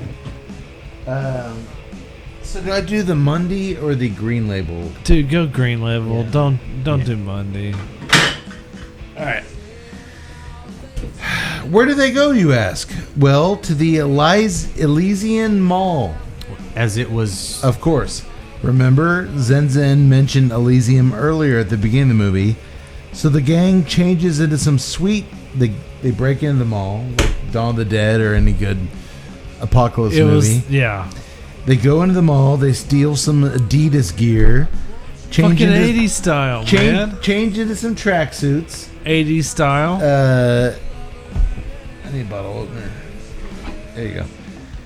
And it's also revealed here that Zen Zen came all the way to the Rim of the World adventure camp because her dad wanted a son, and he rejected her because she was not a son. I guess. That's a big thing in China. Is it? I guess. Yeah, no, it is. Well, I mean, I knew it was us for our age. I don't know if it's still relevant now, but Are they still dealing with that? Oh, yes. okay. It's still a huge deal. They would have all boys if they could. Well, unfortunately, their laws and their Gotta have somebody social to- mores have not 100% caught up. It has changed somewhat, but there's still a gender bias. He wants to say something. I'm not saying anything. Say I'm it. not saying anything. Say it, Yak. Say it, Somebody's Ted. got to work the rice paddies. You think it's a worker class thing? Well, no, it's just a patriarchal society. They want worker boys. No, I mean it's You want inheritance boys. It's the same thing with Western royalty. It's got to be passed down to a boy. Forget that your daughter's just as capable. It has to be passed down to a boy. Okay. All right. But I'm no expert on Asian culture. Just want to throw that Again, out there. we can all agree dads suck. No, we don't. We're all in agreement? Dads suck? No, we're not. And I will say Alex's dad Jin sucks. Jin- Her dad sucks. Alex's dad doesn't suck. Darius's dad is a criminal. He sucks. He's a criminal, but he still Ga- loves his boy. We don't know Gabriel because he only talked about his mom. We don't know anything about his His dad was history. He split. He sucks. Probably. He might suck. Yeah, I'll give you that. Okay, dad sucks. So this No. movie is being He is negative on anti-dad. dads. No, we're not. We're not anti-dad. So this movie is being negative towards dads. No. I think it is. No. Would you not be against that? I'm done. No, I'm pro anti-dad. out. How does it make you feel as a dad? We're overrated. Well, these beers have brought nothing. No humble son, no light of the world. I just thought Alex's dad died. We don't know why quite yet. Darius's dad is a criminal. Zen's dad doesn't want to. She had to flee to another continent because her dad was such an asshole. True. Which also Gabriel's begs the dad, question, how did he wasn't she even flee? he wasn't even in the picture. She's like a genius I know, of it the never even- Gabriel's immigration dad system. wasn't even in the that. picture. It's just him and his mom. I think the movie. And he has an You're being too hard on Alex's dad. Alex's dad is dead. Gabriel has an And he uncanny and he 1950s. gave his life, which we haven't gotten there yet. And they spent his entire insurance policy on those 24 fucking computer monitors in his Yeah, they kids' room. did. Yeah, they did. Not a college fund or something that could benefit the kid later in life. Here's your nerd empire. Trust me, that dude's going to get his scholarship. So once again, TNCC is dad sucks. No, but we are pro 24 monitors on a display wall. Speaking to you. Zen then sets fire to the camp brochure that she's held in her hand for how many years? She's already been there, done that. And when Alex says, "What are you doing? That's what brought you here," she says, "Yes, that's what brought me here. But that selfie we took back at Gabriel's apartment when they're all eating food and partying, that's why I'm staying. I found my new family." There's a brief dance-off scene where the gang shuffles around to Nellie's "It's Getting Hot in Here," which again I saw Tut really enjoying. Actually, no. And then they mount their new stolen bicycles from the mall and ride out of the Elysian Mall. But Alex hits his brakes when he sees a 1973 Mach 1 Ford Mustang in the parking lot, just like his dead dad drove. A vehicle so vintage that no computers or the electromagnetic nuclear thing could possibly affect. The magnetic pulse will not affect anything in this older ride. Wrong. Battery. Tut, Cody, bullshit. Bullshit.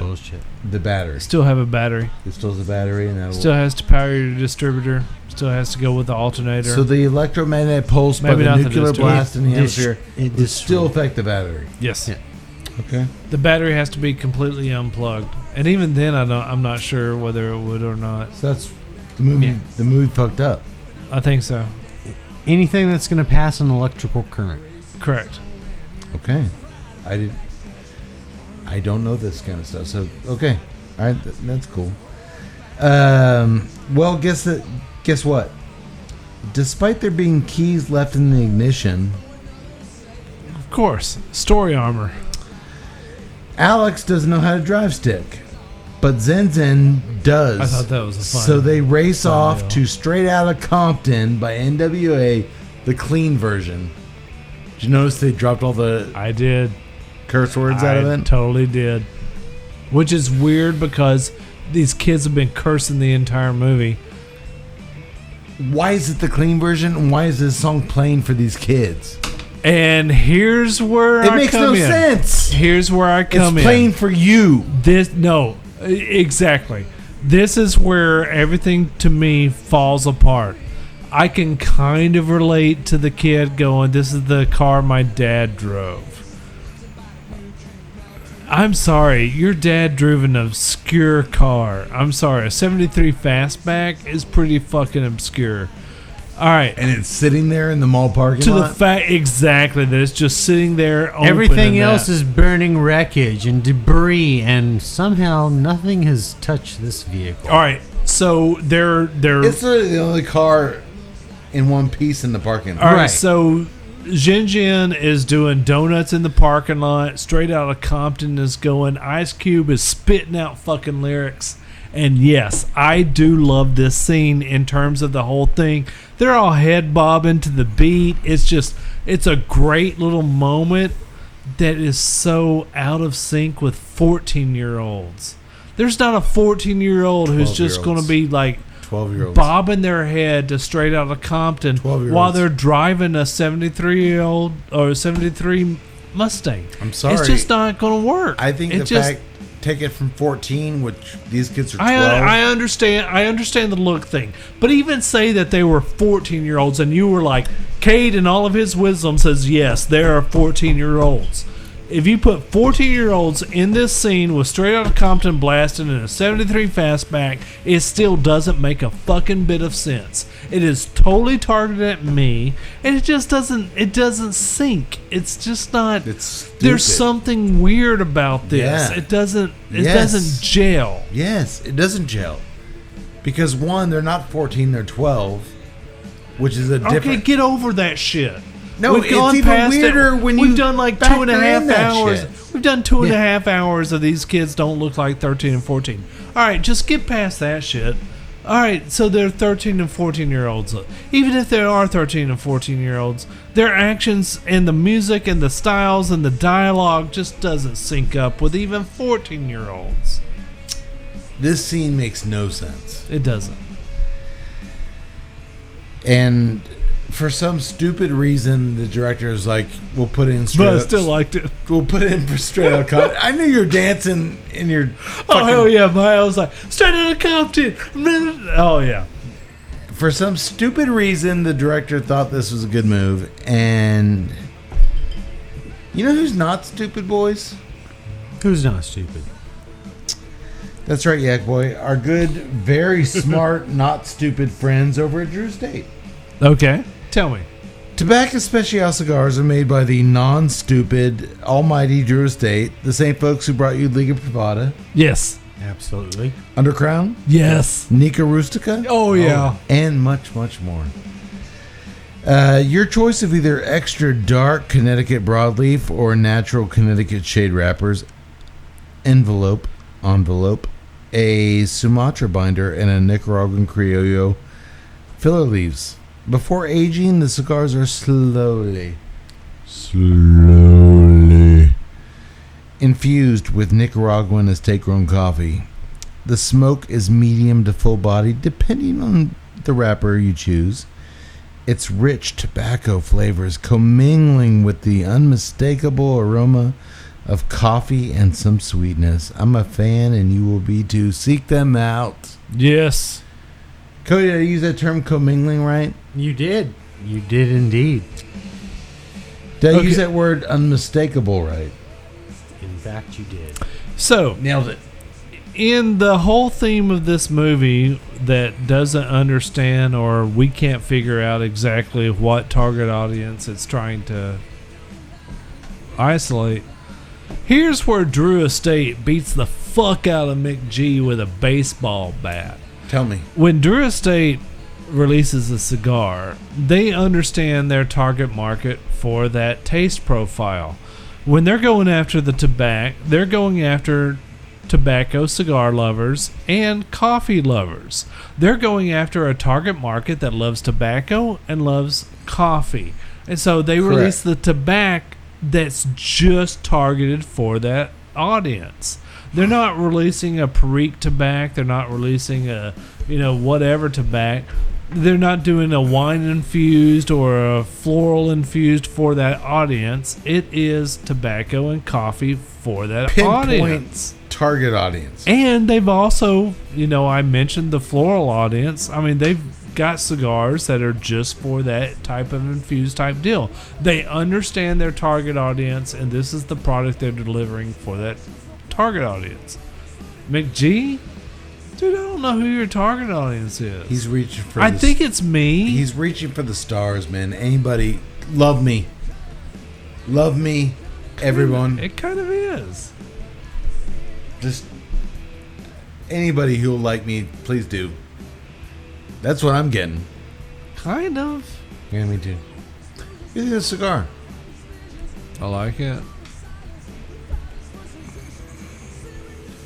I like it too. It's a very not nearly as much as our previous cigar. It's a very subdued flavor profile. Just kind of leather and yeah. The only thing I'm really picking up is that leather. You got leather. Yeah, even on the retro hell, I'm not picking up much more than just straight leather profile. Leather and a little bit of spice on the nose, man. That's what this is. But for for what it is, construction's great. The ash has been holding great. Come back to the price point on this one. Okay. It's burning much faster than the previous one. I'll give it that. Yeah. It's a fast burning Robusto. All right. Well, so the gang squeals through the city streets, avoiding turned over cars. For Zen Zen, who's apparently very well versed in the stick shift. Oh my God, she's an expert driver. She's squealing, avoiding turnover cars and whatnot with these. The film's production budget was adequate. Here's what I don't get. This stuff is production budget. I see the money on screen. Why did you skimp so much on the CGI monsters? Why did you skimp so much on the CGI aliens? Like this stuff, like big apocalyptic shit, but you have these aliens that look like they're out of a video game. Well, mainly because you just paid my boy Shane a shit ton of money to be a DP on this. Well, even the CGI. Yeah, you're paying for talent. McG isn't cheap. The DP isn't cheap. But I I'm mean, just saying, some of the scenes, it's like one step above stop motion. Yeah, it is. yeah, and the CGI is pretty bad. The alien stuff is video gamey. It's passable. It's a step above video gamey, in my opinion. But yeah, it's not great. Well, she's zooming around all this stuff with It's ease. about 2 steps above Sci-Fi Channel. Yeah, one step. I watch an embarrassing amount of sci-fi stuff. She's zooming around all these obstacles until, that is, their old alien friend jumps on the hood of the car and starts terrorizing them big time. He punches through the roof. They shake him off, but he keeps coming back. He's incredibly fast. Until they finally 6 arms. Until they finally crash into the side of a high bridge and send the car, which they tumble out of just in time. They jump out of the car. And the alien down below gets crushed underneath the car in a sewer canal. But, and this sucks, Alex realizes that the key around his neck, he's been holding all this time, the Excalibur key, came loose, and it's now down in the canal with the crashed Mustang and the wounded alien. 1, of course it is, for plot. 2, am I the only one who thought this was the same sewer canal from Terminator 2? very similar. Or Last Action Hero. Well, they're supposed to be in Los Angeles, and if They it is are. the Los Angeles River. They all look the same. Do they? Yes. Because Yeah. I was just like, when that car, It looks like T2 or Last Action Hero. It's when the car came off, I was thinking T2. It's a big goalie. What are you gonna do? Darius mans up. He says it's his turn to take one for saving the planet, and after a hug for support from Alex, he heads down there. Way to go, Darius! Finally, we get character development Yeah. on Darius. An hour and 10 minutes into the film, he retrieves the key from the car, but not before being sliced open by the wounded alien crushed under the car. But despite his wound, he scrambles off, rejoins his friends, key in hand. Zen asks Alex in Mandarin to kiss her, so they'll be together forever. But it turns out our little nerd friend doesn't know his Chinese so well. He blows it. Boo-hoo to him. It's a moment lost. And I was okay with that because they're kids and they shouldn't be kissing anyway. But subtitle pops up. They're now in Pasadena, 1.7 miles away from JPL. In fact, a few minutes later, they see the JPL building in the distance. The building is totally destroyed, but Dr. Fielding is still communicating with them via Morse code on the radio. Which, I'm sorry, to me, I thought it made no sense. I didn't know how they got that radio. You guys saw it. Yeah. But turns out his blood from his dripping hand is tapping on the radio and I thought that was good. Dr. Fielding is dead. I thought that was a really good touch. I really he is did. a dead duck. So they march forward. When they enter the crumbled down NASA building and find Dr. Fielding dead, they immediately disband. I didn't get this at all. We're a nerd, a criminal, an orphan, and a joke. Let's just go our separate ways.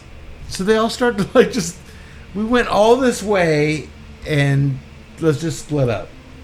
Didn't understand that one bit. And they start to split up until Zen lights up some glow sticks, and all of a sudden they decide, all right, we'll stay together. Okay. Okay. That makes sense to me because they're kids. Kids like glow sticks. And college students. But they were like, yeah, you know what, let's just get out of here. Oh, shit, she's got glow sticks. Here we go. Okay. Suddenly, a military general pops up on the computer monitor, and he says that despite them having the Excalibur key, they're too late. Nothing can be done. The world's ending. Sorry, boys. But Alex, the nerd, says no. They didn't travel halfway across California and upheld their promise to the dead soldier to just be told no. So then the general changes his tune. I also like how the fact that it's a halfway. He went 70 miles. The second largest state in America. On any other day, that would have been less than But an dude, the general changes his tune. All of a sudden, he just told him there's no hope. Oh, okay. You need to restart the emergency generators in the basement exactly 4 seconds apart, and maybe we got a shot at this. Worst general ever? Well, I kind of see what they were doing here. He was pretty much saying when he was telling them no, don't worry about it. He was basically like, "Dude, you're a bunch of fucking kids. You can't do this the shit." The kid's like, "No, we can do this." Like, all right, well, no, well, fuck it, let's do here's how we this. save the world. It's the worst general ever. This guy sucks.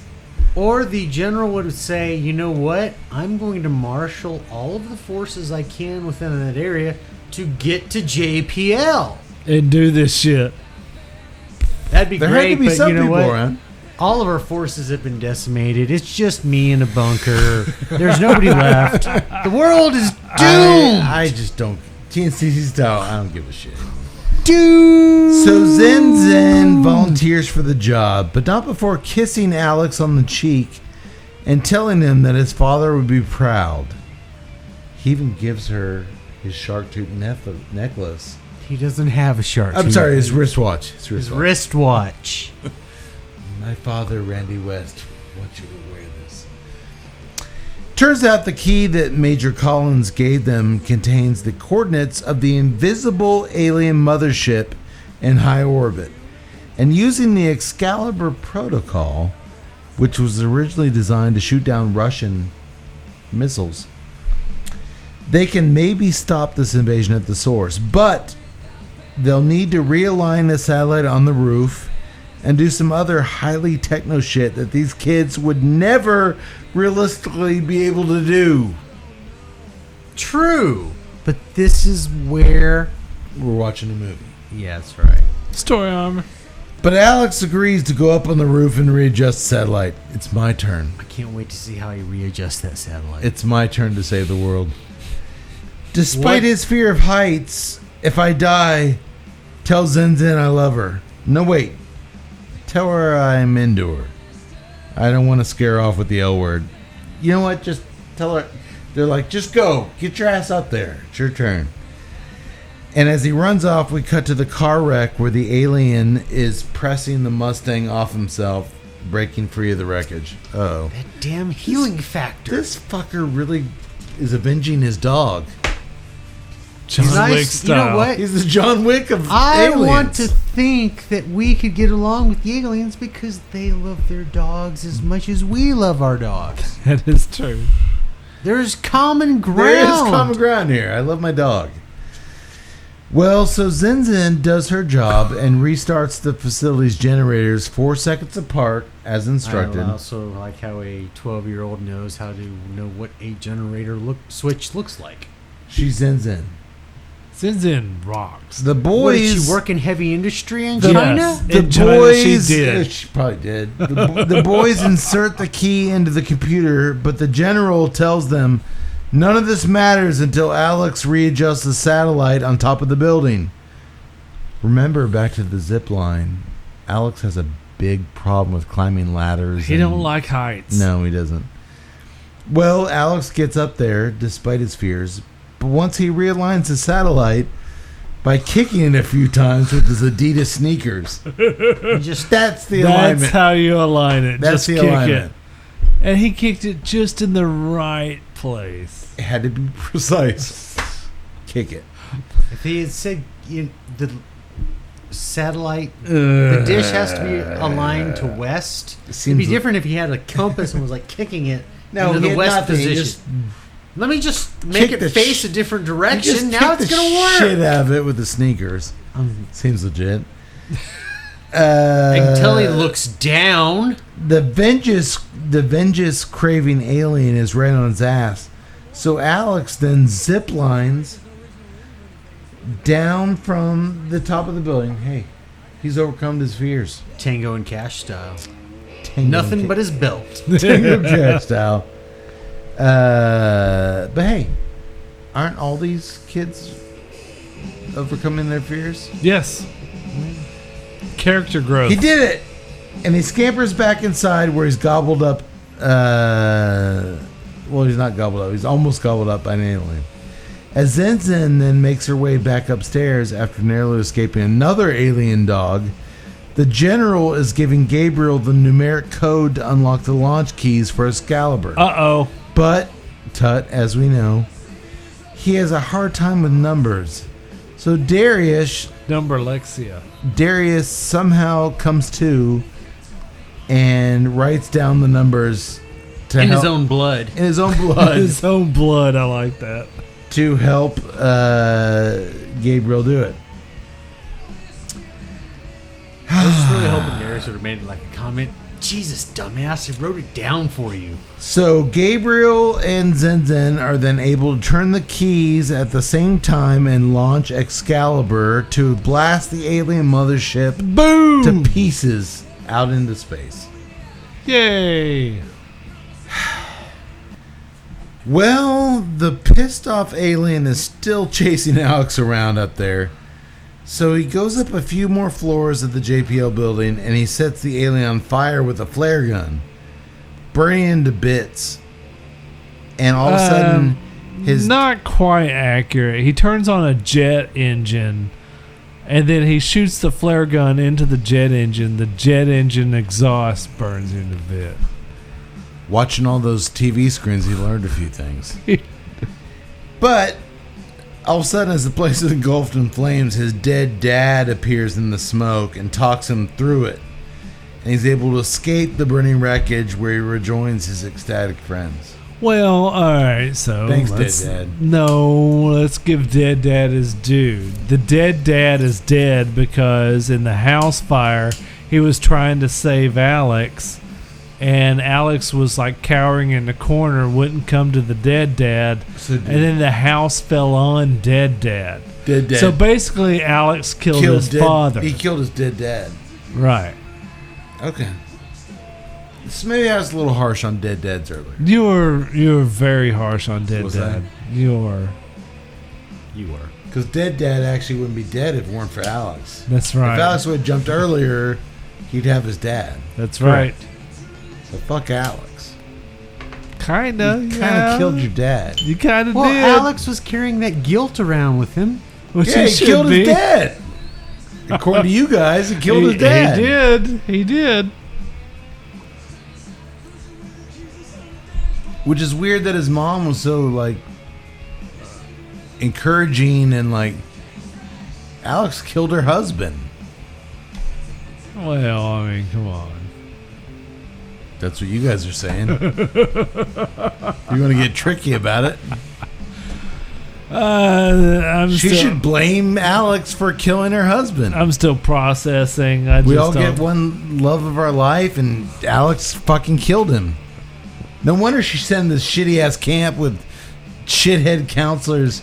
She wanted to get rid of him. She sent him off to rim job of the world, and it is what it is. All of a sudden, my theory makes sense. She sent him here for a reason. You killed my fucking husband. No, Good luck on the zip line, asshole. I want the zip line to kill you. Have fun. Fiddle on the roof. Whatever. I'm out of here. I'm going to go drink white wine for 2 weeks while you're at this fucking place. That's what I got. Okay, cool. Okay. We'll agree to disagree on whose dead dads deserve to die and all that. So anyway, Alex is able to escape with the vision of his dead dad. And he rejoins his ecstatic friends, especially Zen Zen, as she thought she had lost him forever. The four friends look up in the sky as the alien mothership has exploded into a giant ring of flames. They did it!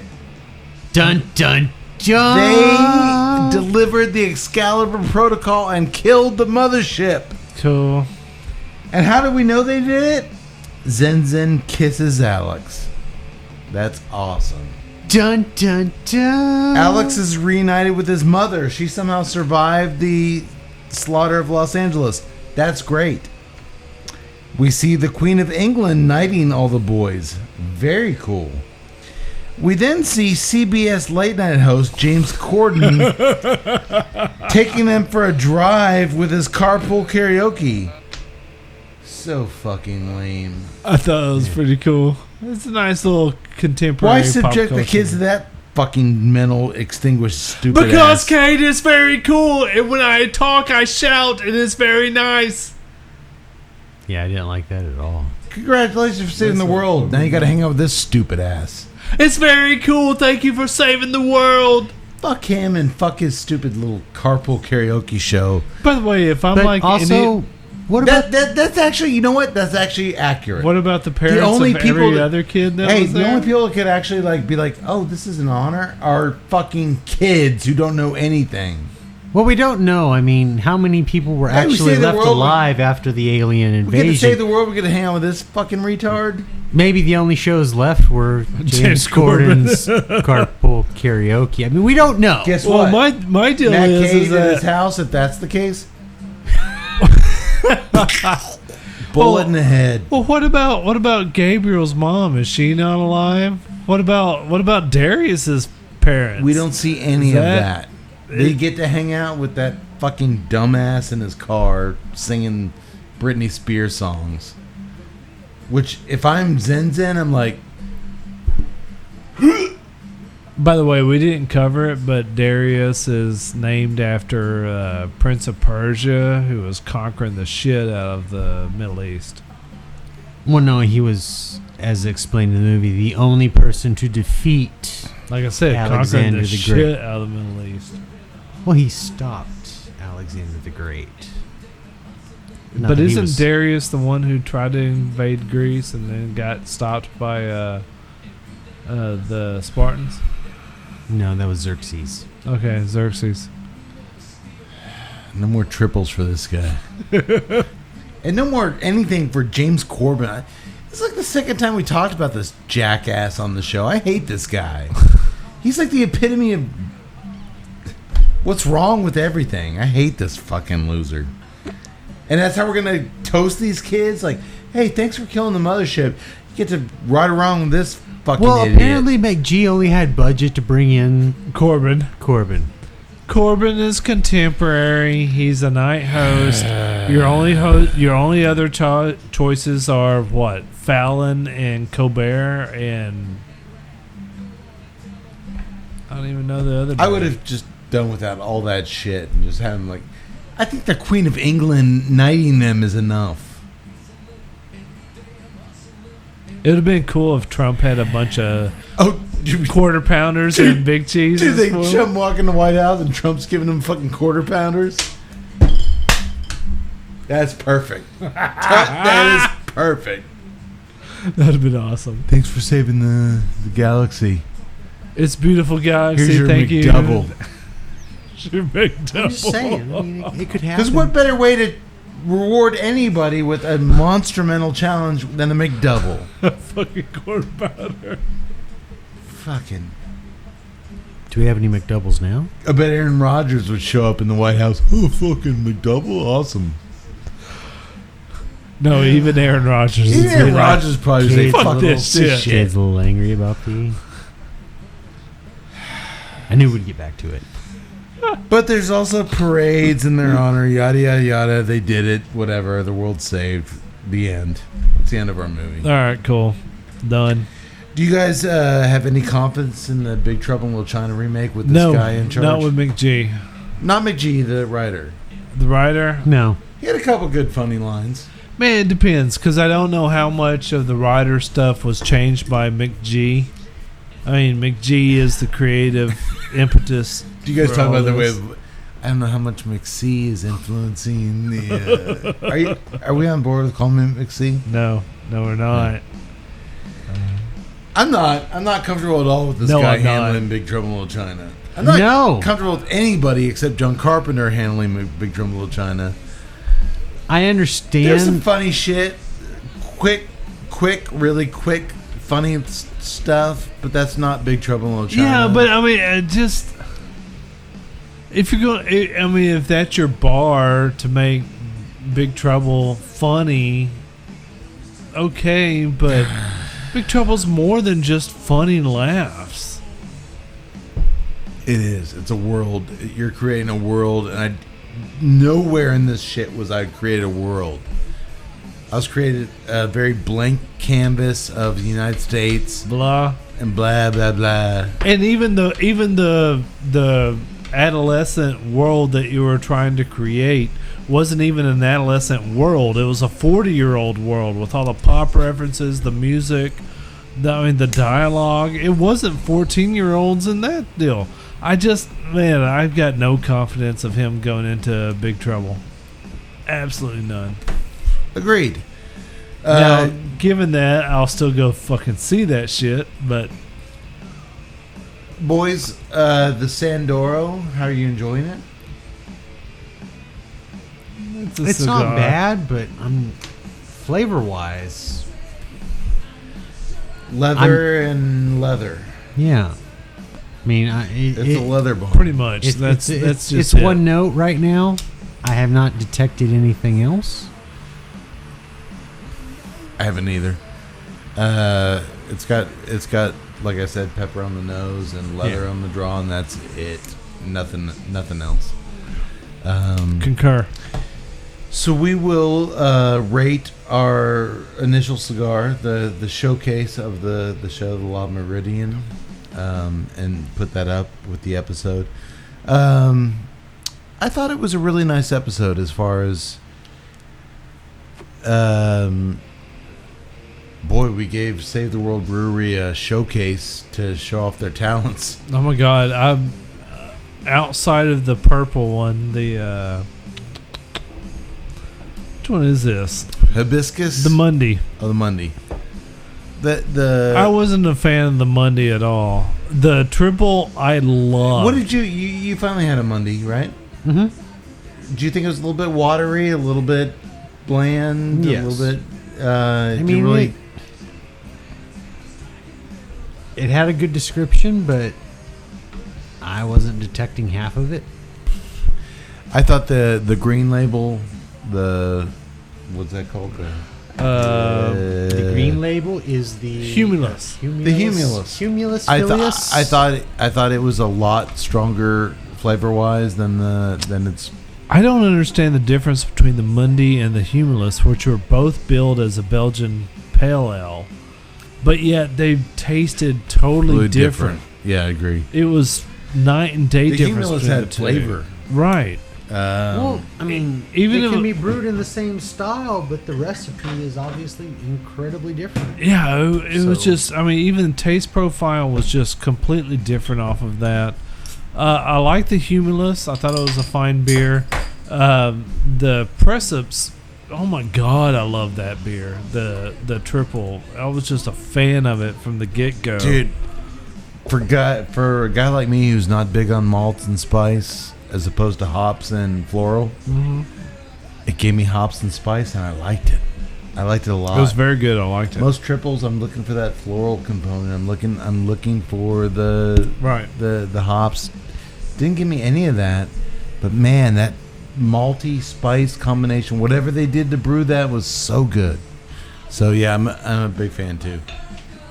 So the triple, 3 thumbs Boom, up. Thumbs up. Yeah. Yes, absolutely. The Humulus. no, the Humulus. Humulus, 3 thumbs up. The purple one, Monday. Deluxe. Yeah. 2.5 thumbs down. Yeah. Okay. Will we all give the Meridian cigar from Villager 3 thumbs up? Yeah, I'll go with 3 Yes. thumbs up. A good price point, solid flavors, really good construction. The aroma was phenomenal. We all like that. I very much enjoyed it. The follow up, the Sandoro, was not bad by any means. I mean, but it's one note. Yeah, it was a one note. I kind Just- of there you go. compare it to What's the price point on that, by the way? Oh, I'm sorry. Price point on that boy is $9. $8.99. $8.99, $9. $8.50. Oh, You guys are both again, close. so close. But I would compare this to the beers. It's not terrible. I would compare this cigar to tonight's beers. Yeah. Where the green one, The Humulus. the Humulus, is the Meridian, and purple label is Monday. The Monday is the Sandoro. Yeah. Okay. It's following in that footsteps. It just couldn't keep up. Yeah. It just offered a lot less, and yeah. Okay. All right. Todd, give us some links. Okay, so if you want to follow us on Twitter at TNCCcast, I would highly suggest you follow us on Instagram, TNCC_podcast. If you want to join us on YouTube, do Tuesday Night Cigar Club. If you want to follow us on Facebook, Tuesday Night Cigar Club. All right, now here's the cool thing. If you got to do some cigar shopping, and you know you're going to spend about $100, go to our website, TuesdayNightCigarClub.com. Click on the Famous Smoke Shop banner, It instantly activates the promo code. which is TNCC20, and you'll get $20 off of it. That's like 20% off, which is phenomenal. And guess what? Father's Day is coming up. If you want to get your dad something, go to the Amazon link that we got there. Click on that shit. Do your shopping from there, and then we'll get a little bit of kickback. It's not much. It doesn't cost you anything. You're not out a dime, but Amazon's like, cool. TNCC referred you. We'll give TNCC a little bit of something to keep the lights on. Actually got a lot of traffic on that in the last month. We have. A little bit of kickback. So. Yeah. Thank you. I've been browbeating my friends. Go to TNCC, you fuckers. Thank you, Tut, for being so aggressive with your friends. Nice. I like it. Go to TNCC, you fuckers. For once, he's being aggressive with friends other than us. No. Good show, boys. Good show. Well, we'll be here in 2 weeks for another one. Our March to 100. March to 100. I'm excited to see what we're doing for 100. I guess we gotta start thinking about that, huh?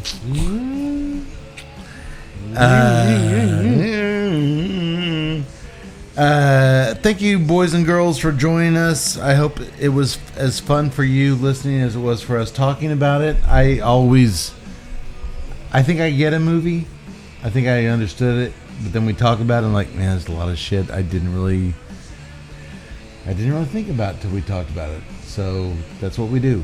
We dissect, we tear it apart, rip it apart, and all of a sudden I have a completely different perspective on this movie than I did 3 hours ago. That's awesome. So I hope you did too. May the wings of liberty never lose a feather. Sayonara, motherfuckers. See you next time.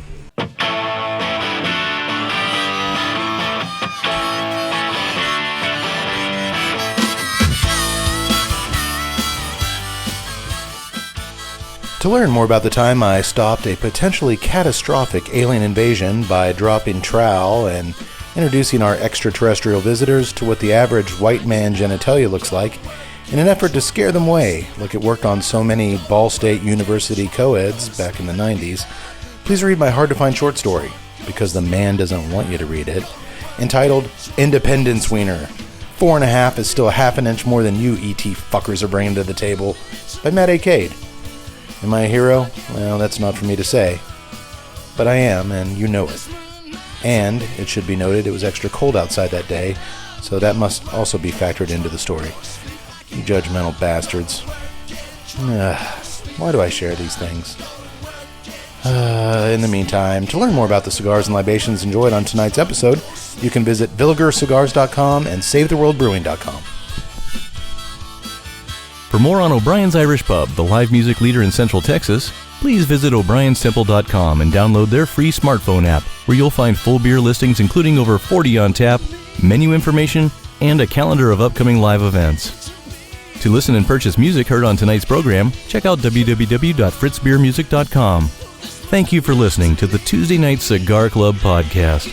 This is Keith A. Howell saying until next time, friends, unless we see you sooner at the pub. So keep it smoky, and for God's sake, keep it ballsy as well.